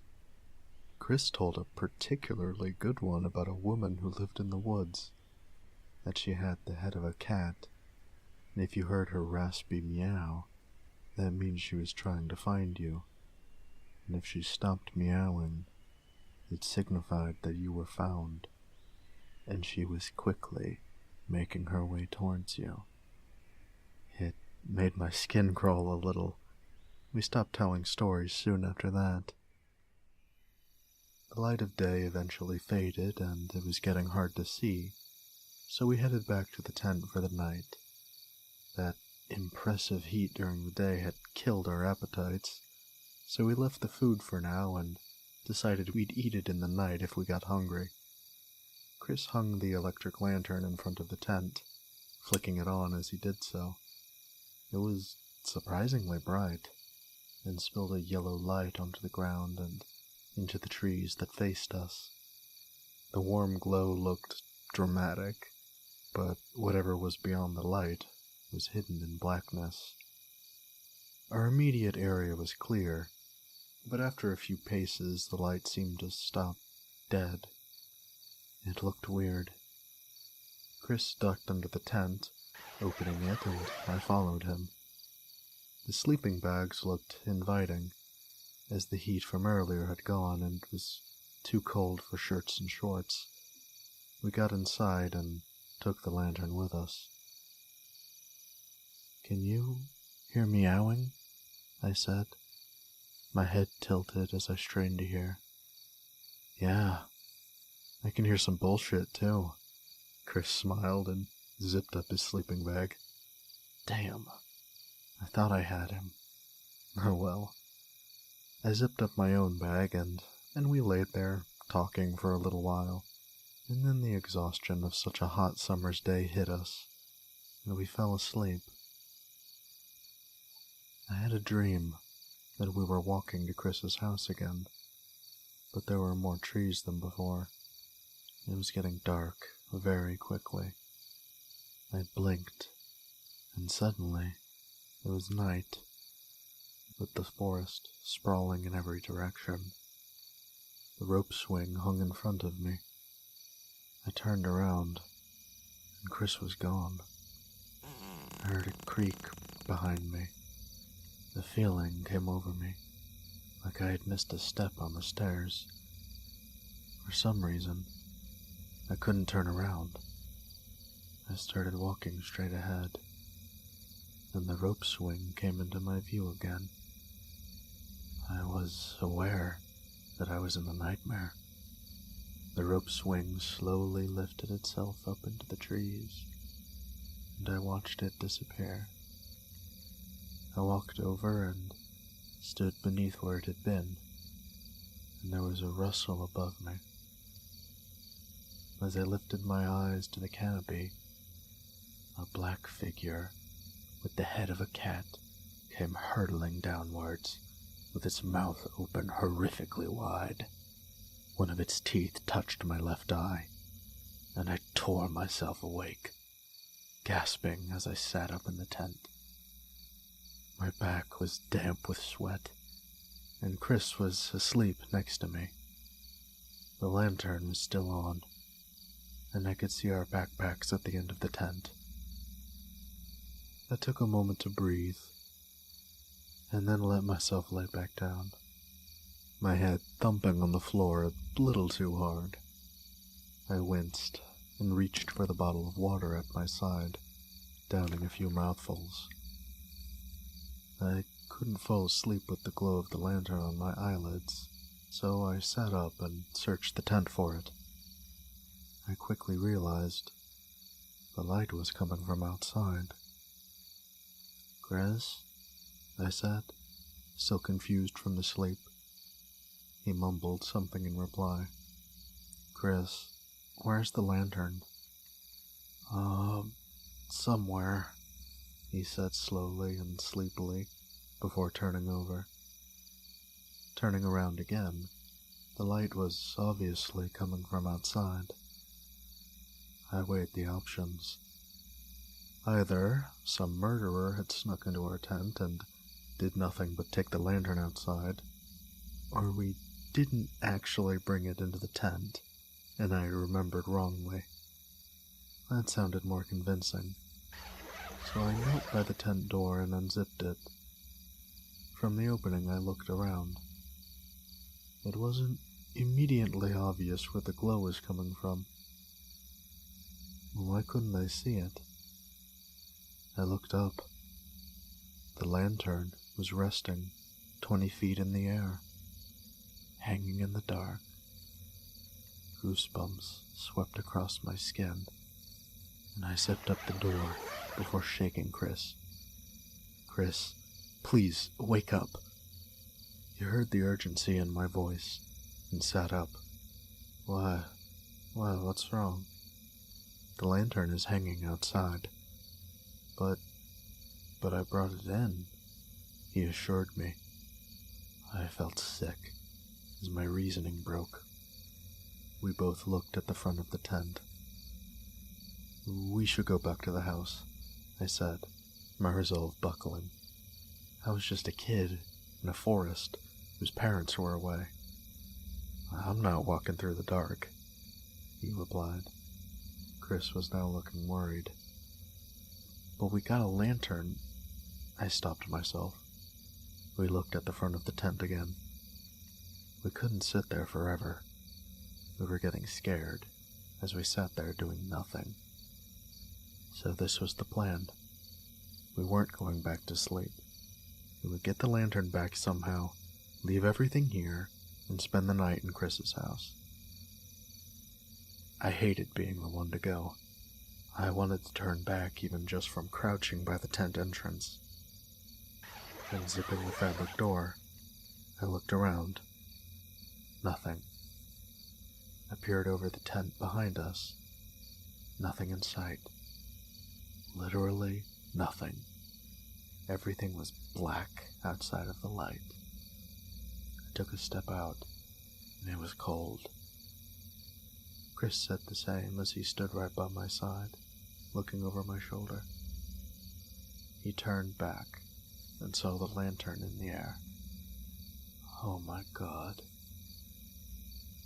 We stood there, looking at it for just a few seconds. It seemed to just crawl by. Eventually, I worked out which tree it was hanging from. The broken rope swing at my feet confirmed it. Way up out of reach, the lantern hung above our heads, tied to the other end of the rope that still dangled from darkness. I couldn't work it out. It was high up, too high even for a ladder. The trees were thin and bare, besides the leaves that made up the canopy. There was nowhere to climb. Picking up the length of rope that had snapped off earlier, I bundled it up and tied it into a knot, and aimed it at the lantern. I took a step back and jumped, tossing it into the air. It caught the lantern on its side and sent it swinging, the light throwing shadows that rocked around us. I suddenly wished it hadn't been hit. The light made the shadows lean from side to side with the lantern. The horrible, unnatural swaying made me panic, and my eyes became wet as fear took a solid hold of me. I picked up the rope again and lobbed it desperately at the lantern. I missed, and the bundle of rope sailed off into the darkness. Helplessly, I turned to Chris, who had already grabbed his backpack. He span around and threw it with a yelp, and it hit the lantern dead on. It fell and thudded onto the floor with a crack, but the light was still on. I ran to pick it up. I turned to Chris and almost cried with relief. "Okay, go, let's go," I urged, and he started jogging quickly towards his house as I followed. We half ran, half stumbled off into the dark, checking over our shoulders and working ourselves up as our thoughts were consumed by everything that may be waiting for us in the trees.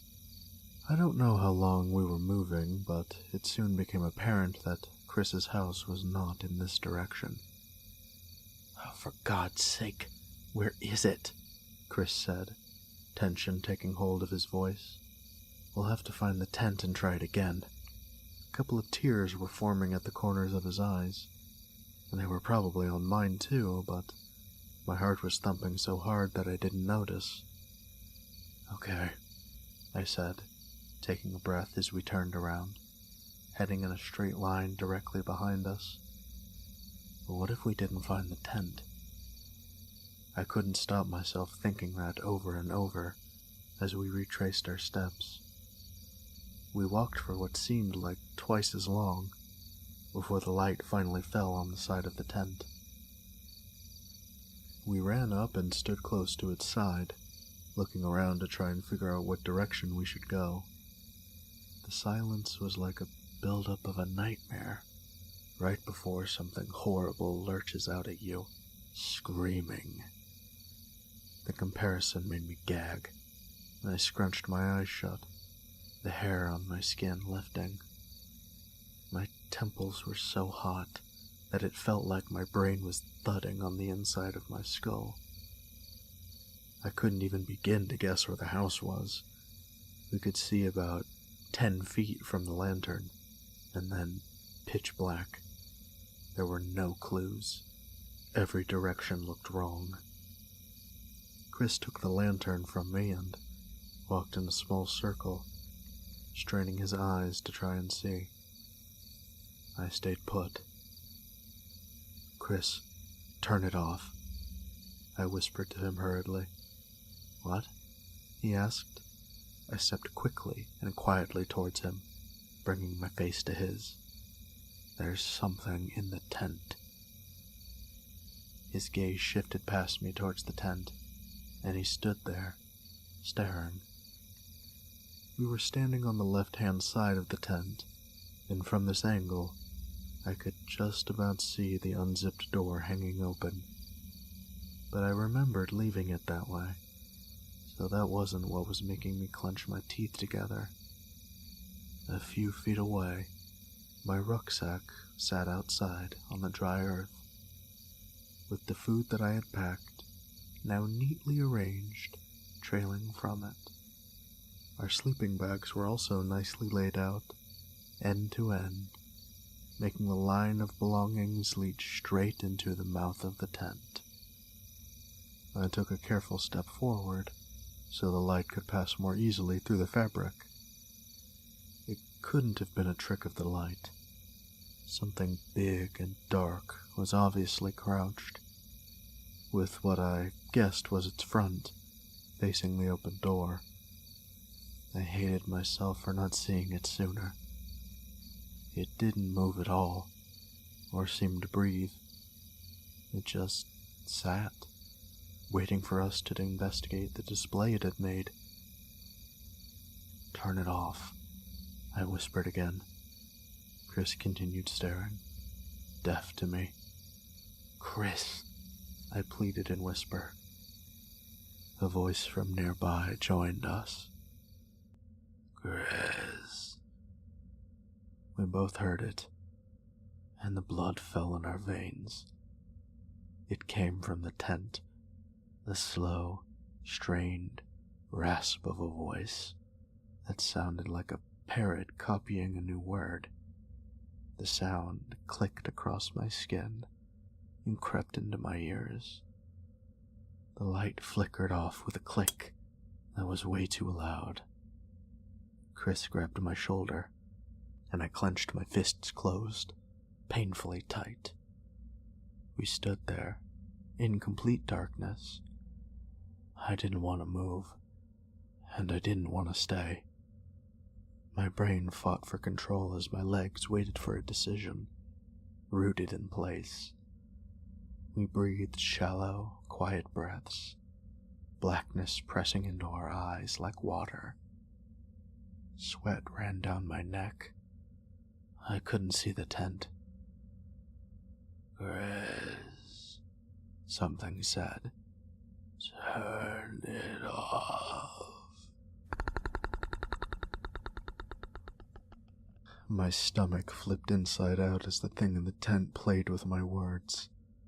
I quickly grabbed Chris's hand, yanking him in the opposite direction. I ran like I never had before, Chris's legs thudding alternatively with mine. The sprint continued for about a minute. We lost ourselves as we ran through absolute darkness.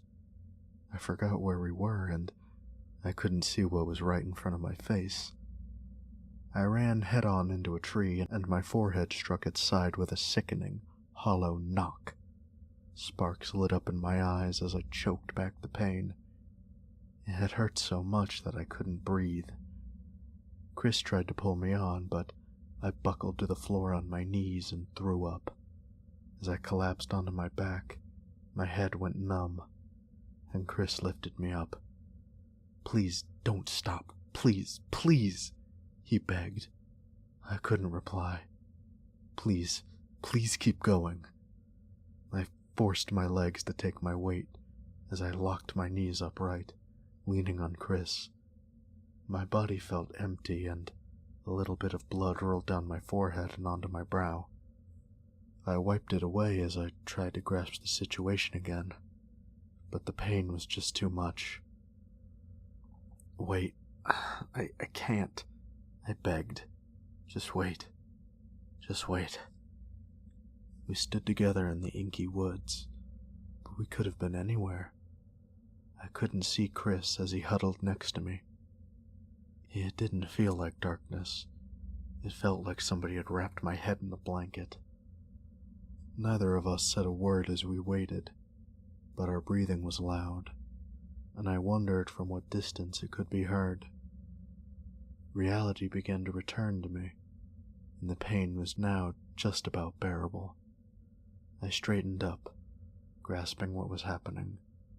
The pins of fear sank into me a second time, and I started counting in my head. 1 minute passed, without any sound in the world. The wind was dead, and the birds might be too. Another minute went by. I continued counting. 3 minutes. We were still alone. Was it even looking for us? I reached for Chris's arm in the dark. He jumped when I touched it, but I steadied him with the other. He was still holding the lantern. Good. We had light on our side. Now if only we could use it. I went over the events hurriedly in my mind. The lantern was hanging from a tree.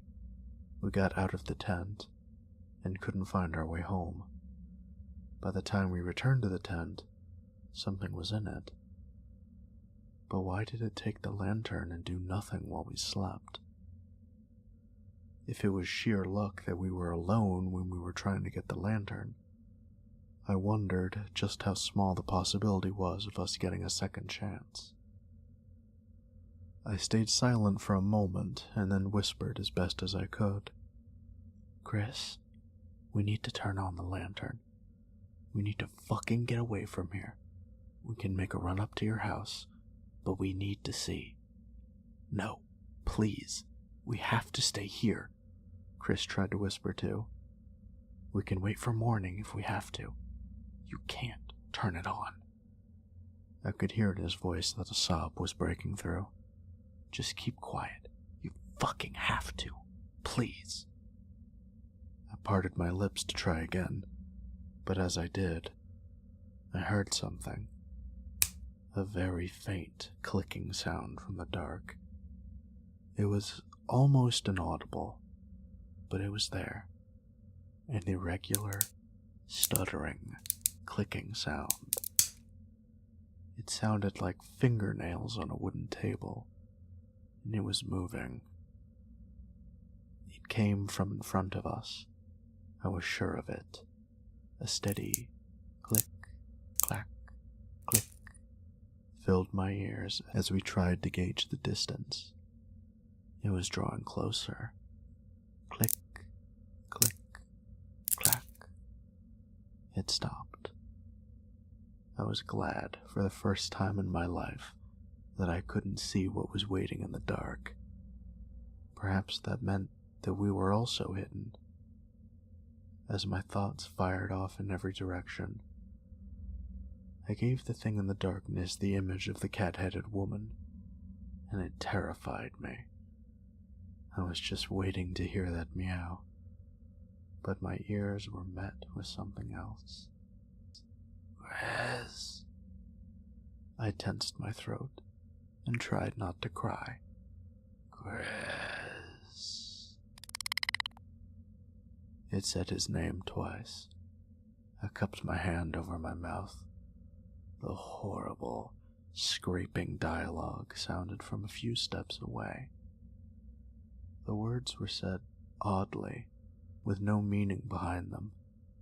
They were just sounds that this thing had picked up, and was now using them to catch us out in the dark. Chris let go of my hand, and I heard his foot plant softly in the grass behind him as he prepared to run. "Don't you dare," I tried to project into his mind. "Don't you make a sound." "Chris, please." It It sounded so wrong. Drawn out like a door slowly opening. Chris let out a whimper as it called him. I froze and waited for something. Anything to happen. There was a long silence, and I held my breath for as long as I could. I couldn't wait anymore. Very slowly, I reached out to Chris and put my hand on his shoulder. And very carefully, we both lifted our feet and managed to step without making a sound. We backstepped away from the voice and didn't stop moving, but ever so carefully, so slowly. I didn't care how long it would take for us to get somewhere. If it took us an hour each step, we were going to get out. Chris backed up into a tree and gasped audibly. The clicking started immediately. Click, clack, click. Click, click, clack. It rolled on, consistently moving towards us. I didn't know what to do. All I could think of was to screw my eyes shut and try not to scream. As we stood there, the clicking came to a stop, an arm's length away from where we stood. Silence. Chris, turn it on, please. Fear took over. Chris switched the light on and tore off in the other direction without looking behind him. I wheeled in place and held that lantern in my sight like nothing else existed. We didn't dare look at the thing, but we could hear it. Our footsteps thudded on the grass, and the thing pursued us, now like scurrying little claws on hard earth. As I ran desperately to catch up to the light, the sound suddenly rose behind me and over our heads, in between the trees. This wasn't happening. It was going to drop down on us. Turn! I screamed.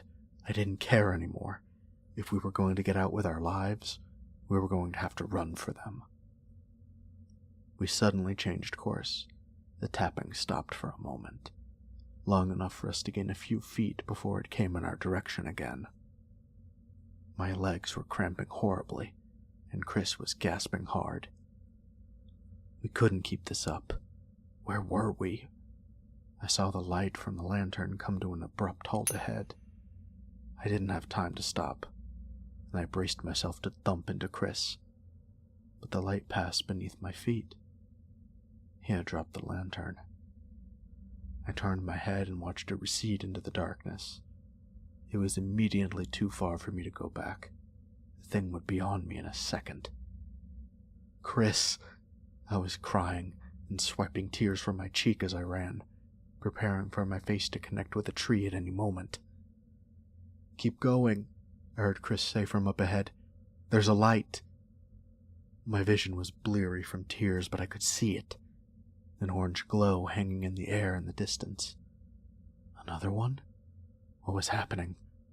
I wanted to scream at him to avoid it, but I realized it was a streetlight.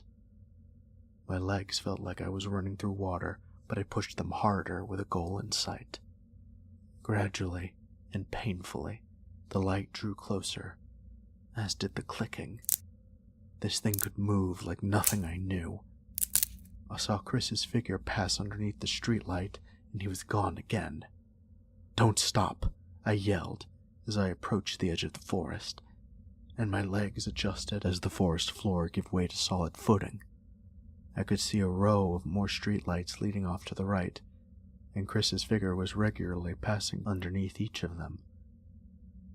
When I was sure I was completely out of the trees, I didn't stop. I ran under several more streetlights, putting as much distance as I could between us and the edge of the woods. I realized, after a while, that the clicking had stopped. I needed to see that we were okay.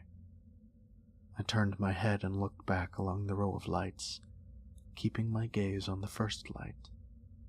My pace slowed as the pain in my head and legs came back. There was silence once more, and the lights revealed an empty pathway. I jogged on and kept my lights on the glow, expecting to see something at any minute, but it lit up nothing but concrete and the edge of the road. Is it there? The question pulsed in my mind over and over. As I turned my head to continue catching up to Chris, I caught sight of something pass under the first streetlight. An almighty shock went through me as my fears were confirmed. I let out a cry and picked up the pace once more, sprinting between the lights. The image was burned into my mind. I hardly caught a glimpse of the thing, but it was white and massive. It almost brushed under the streetlight as it went under it. It had a long, uptight body full of kinks, like it had just unfolded itself, and that's all that I was able to tell. It must have had a face and limbs, but I didn't have time to see. I didn't look again. The path gave way to more lights, and soon I could see the glow of windows in some houses on either side of the road. I recognized where we were, close by my house by some miracle. A little further and we would be there. "My house," I yelled, and Chris listened, turning left onto a side street and dashing down. With panic on my side, I reached the turn and looked down the road to see Chris jumping the fence into my garden. "Hurry up! Hurry up!" I heard him scream. Reaching the fence, I planted my hands on top, hoisting myself over and shredding my elbows in the process. My ankles stung as I thudded into the garden and sprinted towards the kitchen door. Chris stepped aside, gasping for air as I fumbled the key into the lock and wrenched it sideways. Both flew into the kitchen, and I slammed the door behind us. I locked it from the inside, and we both sprinted upstairs into the bathroom, locking it behind us. "What was that?" I managed to say in a panicked whisper, wondering if it would get in. "Did you see it?" "No." Chris crouched under the window, letting tears roll. "Shit. It was so tall.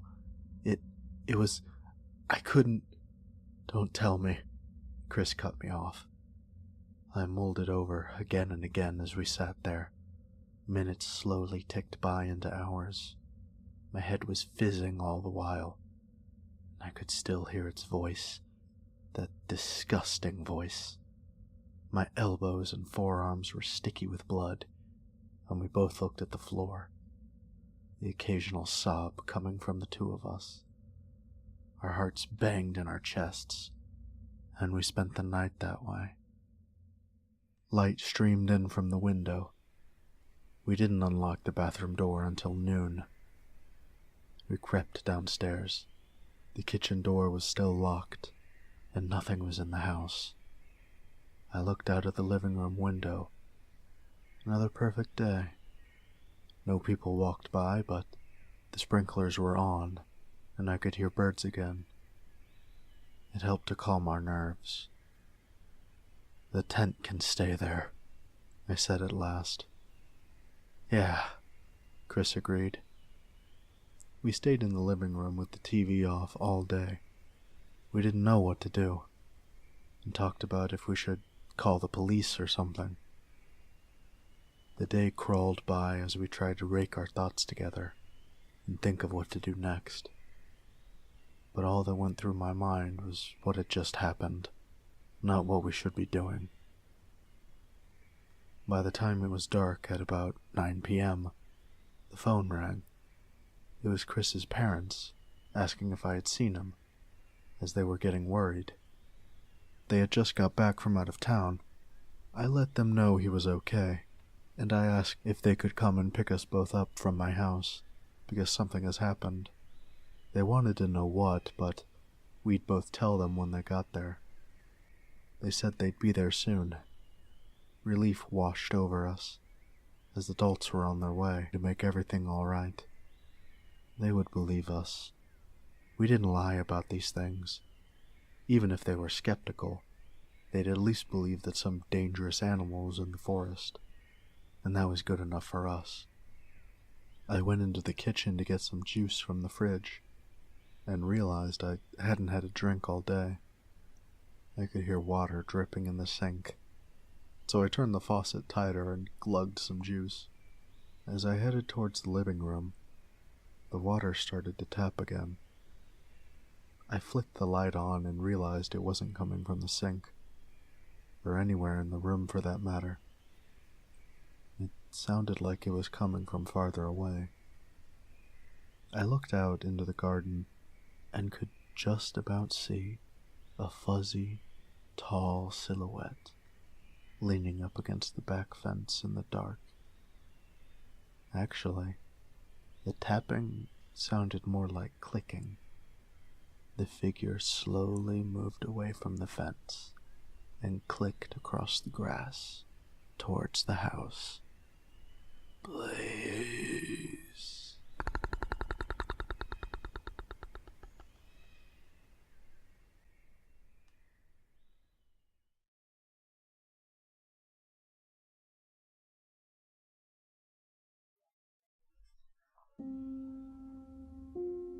I live in a small home in the middle of a nice neighborhood, alongside my wife of 10 years and our daughter, who just turned 5. My wife and I have lived in this home for 8 years. Nothing has ever happened here. Nothing. Nothing at all for all the years we've lived here. Now, I can barely sleep.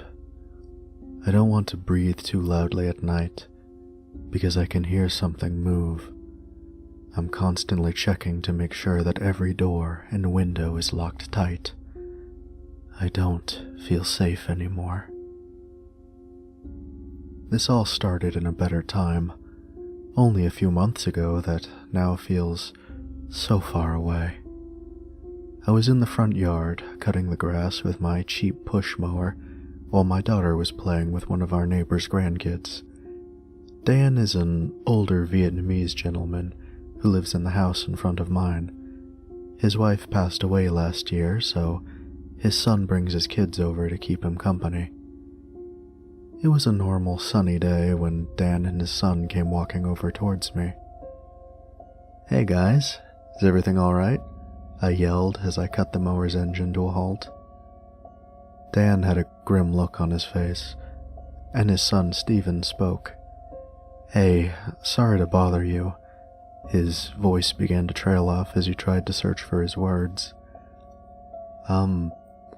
Well, a couple of weeks ago, I installed a security system at Dad's place, just to be safe." The tone of his voice made me uneasy as he continued. "Well, it's just that Dad said that he thought he saw something last night." Now he had my attention. This neighborhood has always been the epitome of quiet and safe.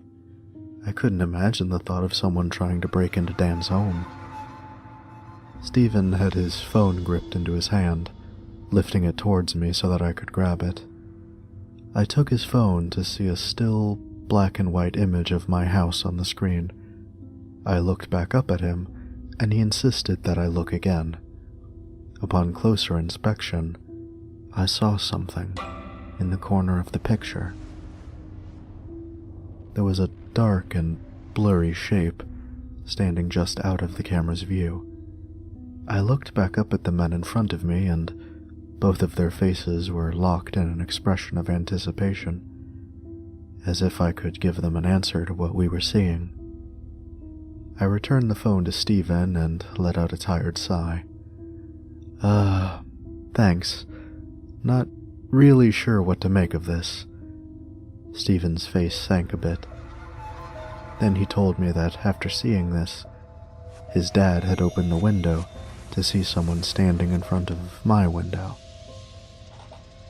I wasn't sure what to make of this, so I thanked them for their concern and reassured them that they were obviously okay. Dan didn't speak English very well, so he was speaking to Stephen, who translated for me. My dad says that he swears there was someone standing right here.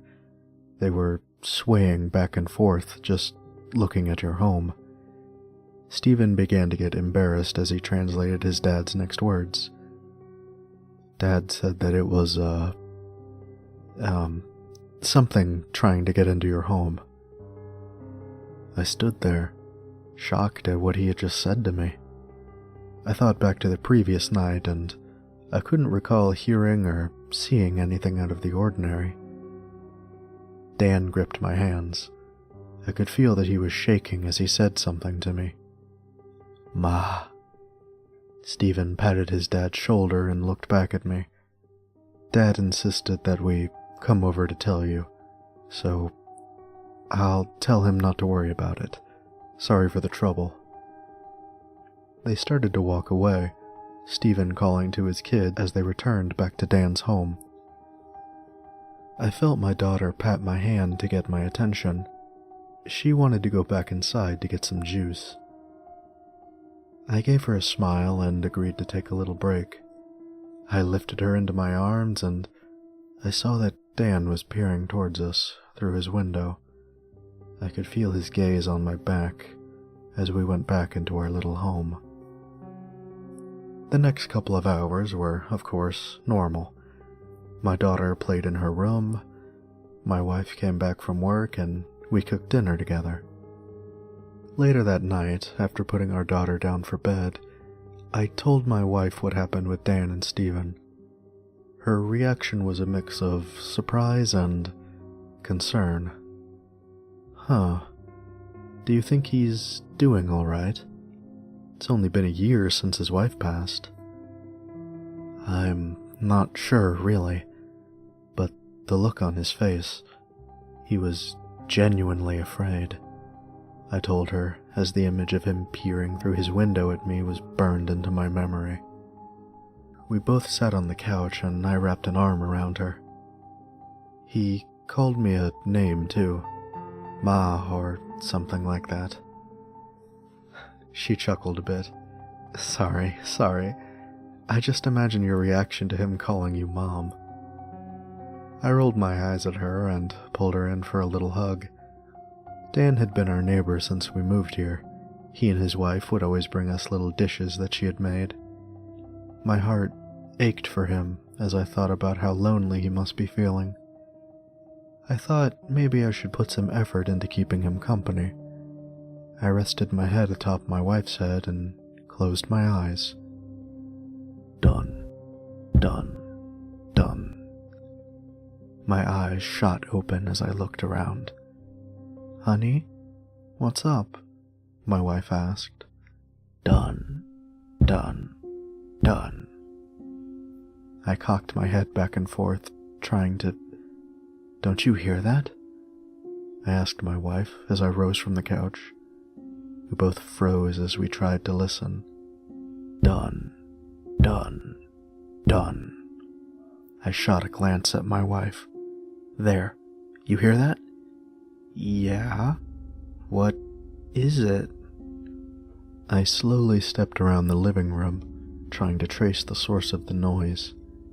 It was a light tapping noise. 3 very faint, rhythmic taps, followed by a 3-second pause, then tapping again. I walked around, almost tiptoeing around the room, until I realized where it was coming from. Whatever the tapping noise was, it was coming from down the hall, towards my daughter's bedroom. I sped up my pace and headed down the hall. Our daughter's room was right next to ours. I gripped my hand on the door handle and slowly opened the door. The room was dimly lit by a small nightlight plugged into the wall by her bed. The bed was empty. With the blankets and pillows strewn across the floor.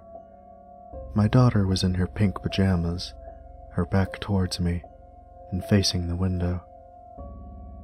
Her arms were stiff at her side. She pulled her head back slightly and began to touch her head on the window. Done. Done. Done. Jesus, I shouted as I rushed to scoop her into my arms. I looked at her face, and her eyes were closed. Her breathing was steady, and she was lying limp in my arms. My wife was behind me and took her from me, squeezing her tightly to her chest. Our daughter began to stir a bit, but she ended up staying asleep. We looked at each other with pure shock on our faces. Our daughter had never done this before. We tucked our little girl back into bed and slowly closed the door behind us.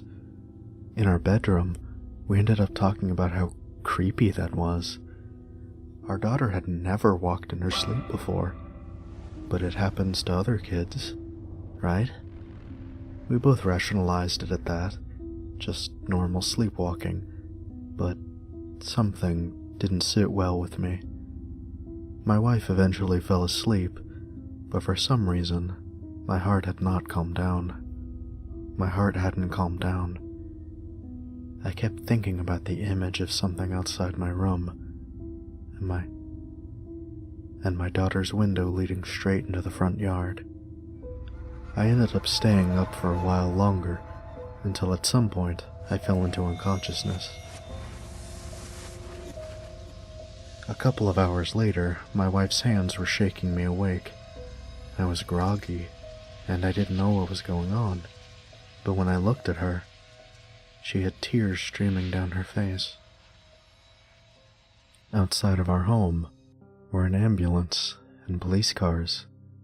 The rest of our neighbors were standing in their yards, trying to catch a glimpse of what happened. Stephen was on the sidewalk as his body was being transported away in a cadaver bag. The police eventually came over to ask us a few questions, but we had no answers for them. At some point, in the middle of the night, Dan had left his house and passed away on the center of the street. I couldn't believe what I was hearing. It was just yesterday when I had talked to him. Dan was an old man, so the police just thought he had a heart attack. But the strangest thing was that he had a hammer gripped in his right hand. After the officer asked their questions, they packed up and went off. I tried to talk to Stephen, but he was nowhere to be seen after all of that. I spent the rest of the day just thinking about Dan and his last word to me, Ma. The rest of the day was a blur, and night eventually came. I was sitting in the living room alone as my wife and daughter slept. They were shaken up by what had happened that morning. While the TV was playing some show in the background, I got on my phone and looked up what Dan had said to me. After a quick search, I found out what the word had meant. Ma, translated to the word ghost. I let that set in for a moment. Dan had thought that a ghost was trying to get into my house. Was this just the delusion of an old man? Dan had always been cognizant and healthy. I didn't want to believe that he had gone crazy or something. The concept of ghosts was something that had never really crossed my mind. But Dan, and the expression on his face, he must have truly believed that a ghost was coming to get us. Not only that, was he trying to fend something off with a hammer? I'm not sure what compelled me to do this in the middle of the night, but I just wanted to try and see what Dan was seeing. I got up from my couch and stepped through the front door, towards the center of the street where Dan was found. I just stood there, in front of my home. The air was warm and the light chirping of crickets could be heard. I stared at the home that my wife and I had worked so hard into getting. Sir, can you help us? A small child's voice broke through the air. I looked over to see two boys on the sidewalk in front of my home, staring at me. I'd never seen these boys around the neighborhood before. One of the boys standing in front had to be no more than a couple years older than my daughter, and a teenage boy, probably his brother, stood right behind him. They were both dressed in jeans and matching dark gray jackets, with the hoods over their blonde heads. Even in the dark of night, I noticed how pale their skin was. The small boy spoke out again. "Sir, can you help us?" I'm not sure why, but I was being hit by waves of pure terror. I started to sweat. My heart was drumming within my chest, and I felt like I was going to cry. The boy yet again asked the same question, but his voice was so robotic. It didn't sound normal. The two boys both took a step towards me, moving in unison. There was something about it just looked so unnatural. I opened my mouth to tell them no, go away. That's what I wanted to say anyway. But only a jumble of incoherent noise came out of my throat. The teenage boy then spoke. Rather, I saw his lips move, but the voice was still the same tone and cadence of the little boy. "Sir, we are lost, and we would like to come inside and use your phone." "No, get out of here."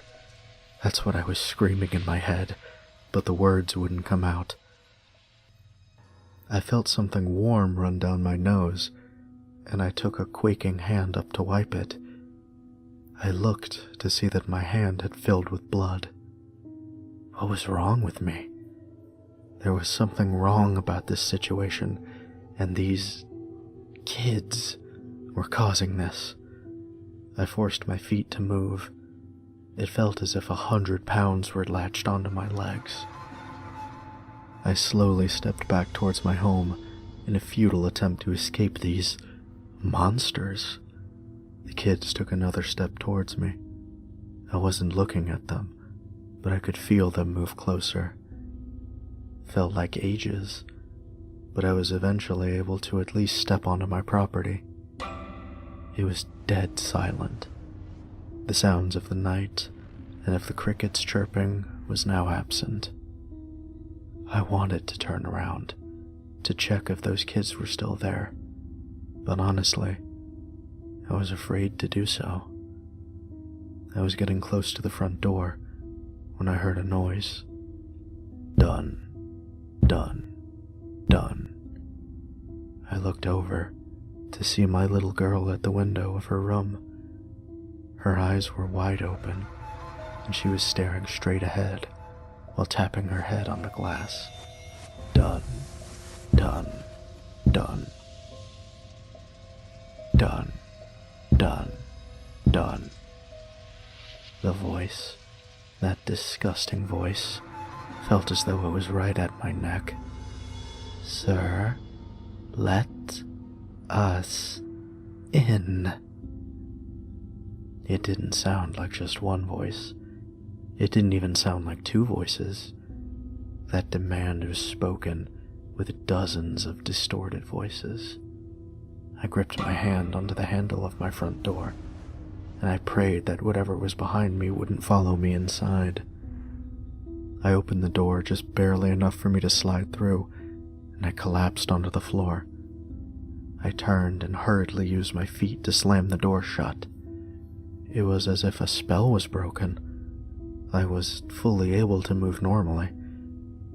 I took my hand and wiped my face from all the blood that had dripped down.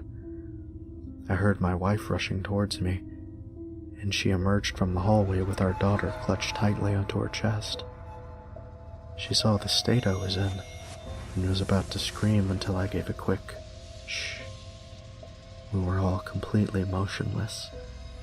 Everything was so damn quiet that we could hear our hearts beating.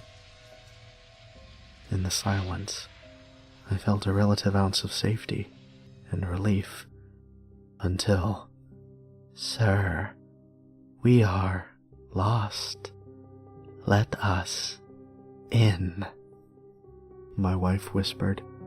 "What the hell is that?" I looked through the frosted glass of our front door to see the two boys pressed against it. Their hands were on the glass, and they called out again, "Sir, let us in." Despite the darkness of the night, I could see their faces, and not only that, I could see their eyes. Staring at us were 4 orbs of absolute darkness.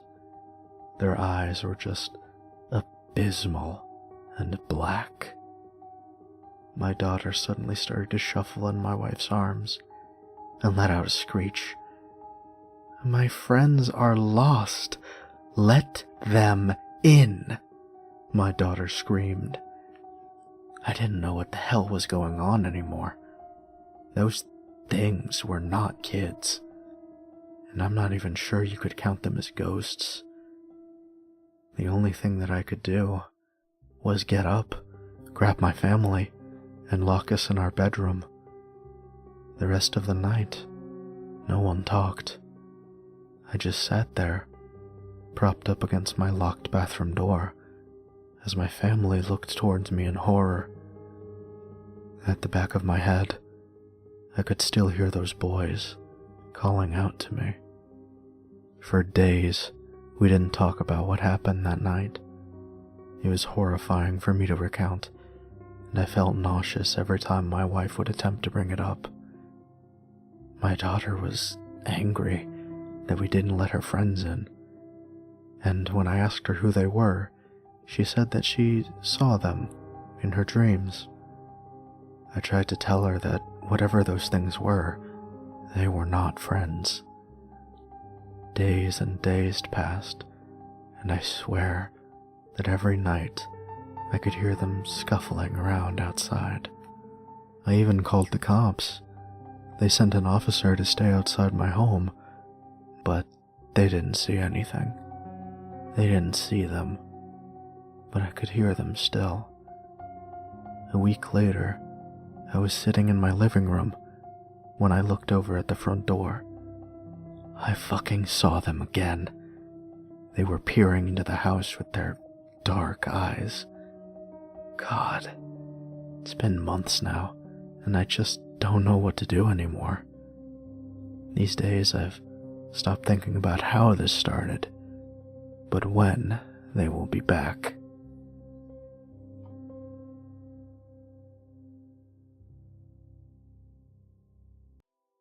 Hey, thank you so much for spending time with me today. I really hope that you enjoyed yourself, and if you'd like to support me a little bit more, I do have a Patreon where I post all kinds of extra goodies. Things like early access, extra content, sneak peeks, and some special projects just for the fans. Also, if you want something that you can show off in the real world, check out our merch store. It's another way to support me and spread the love of your favorite characters. And for those of you who enjoy keeping up with lore, we also have a wiki. And thank you to all of those who have supported me so far. I'm so happy to create for all of you. Take care, and I'll see you again next time.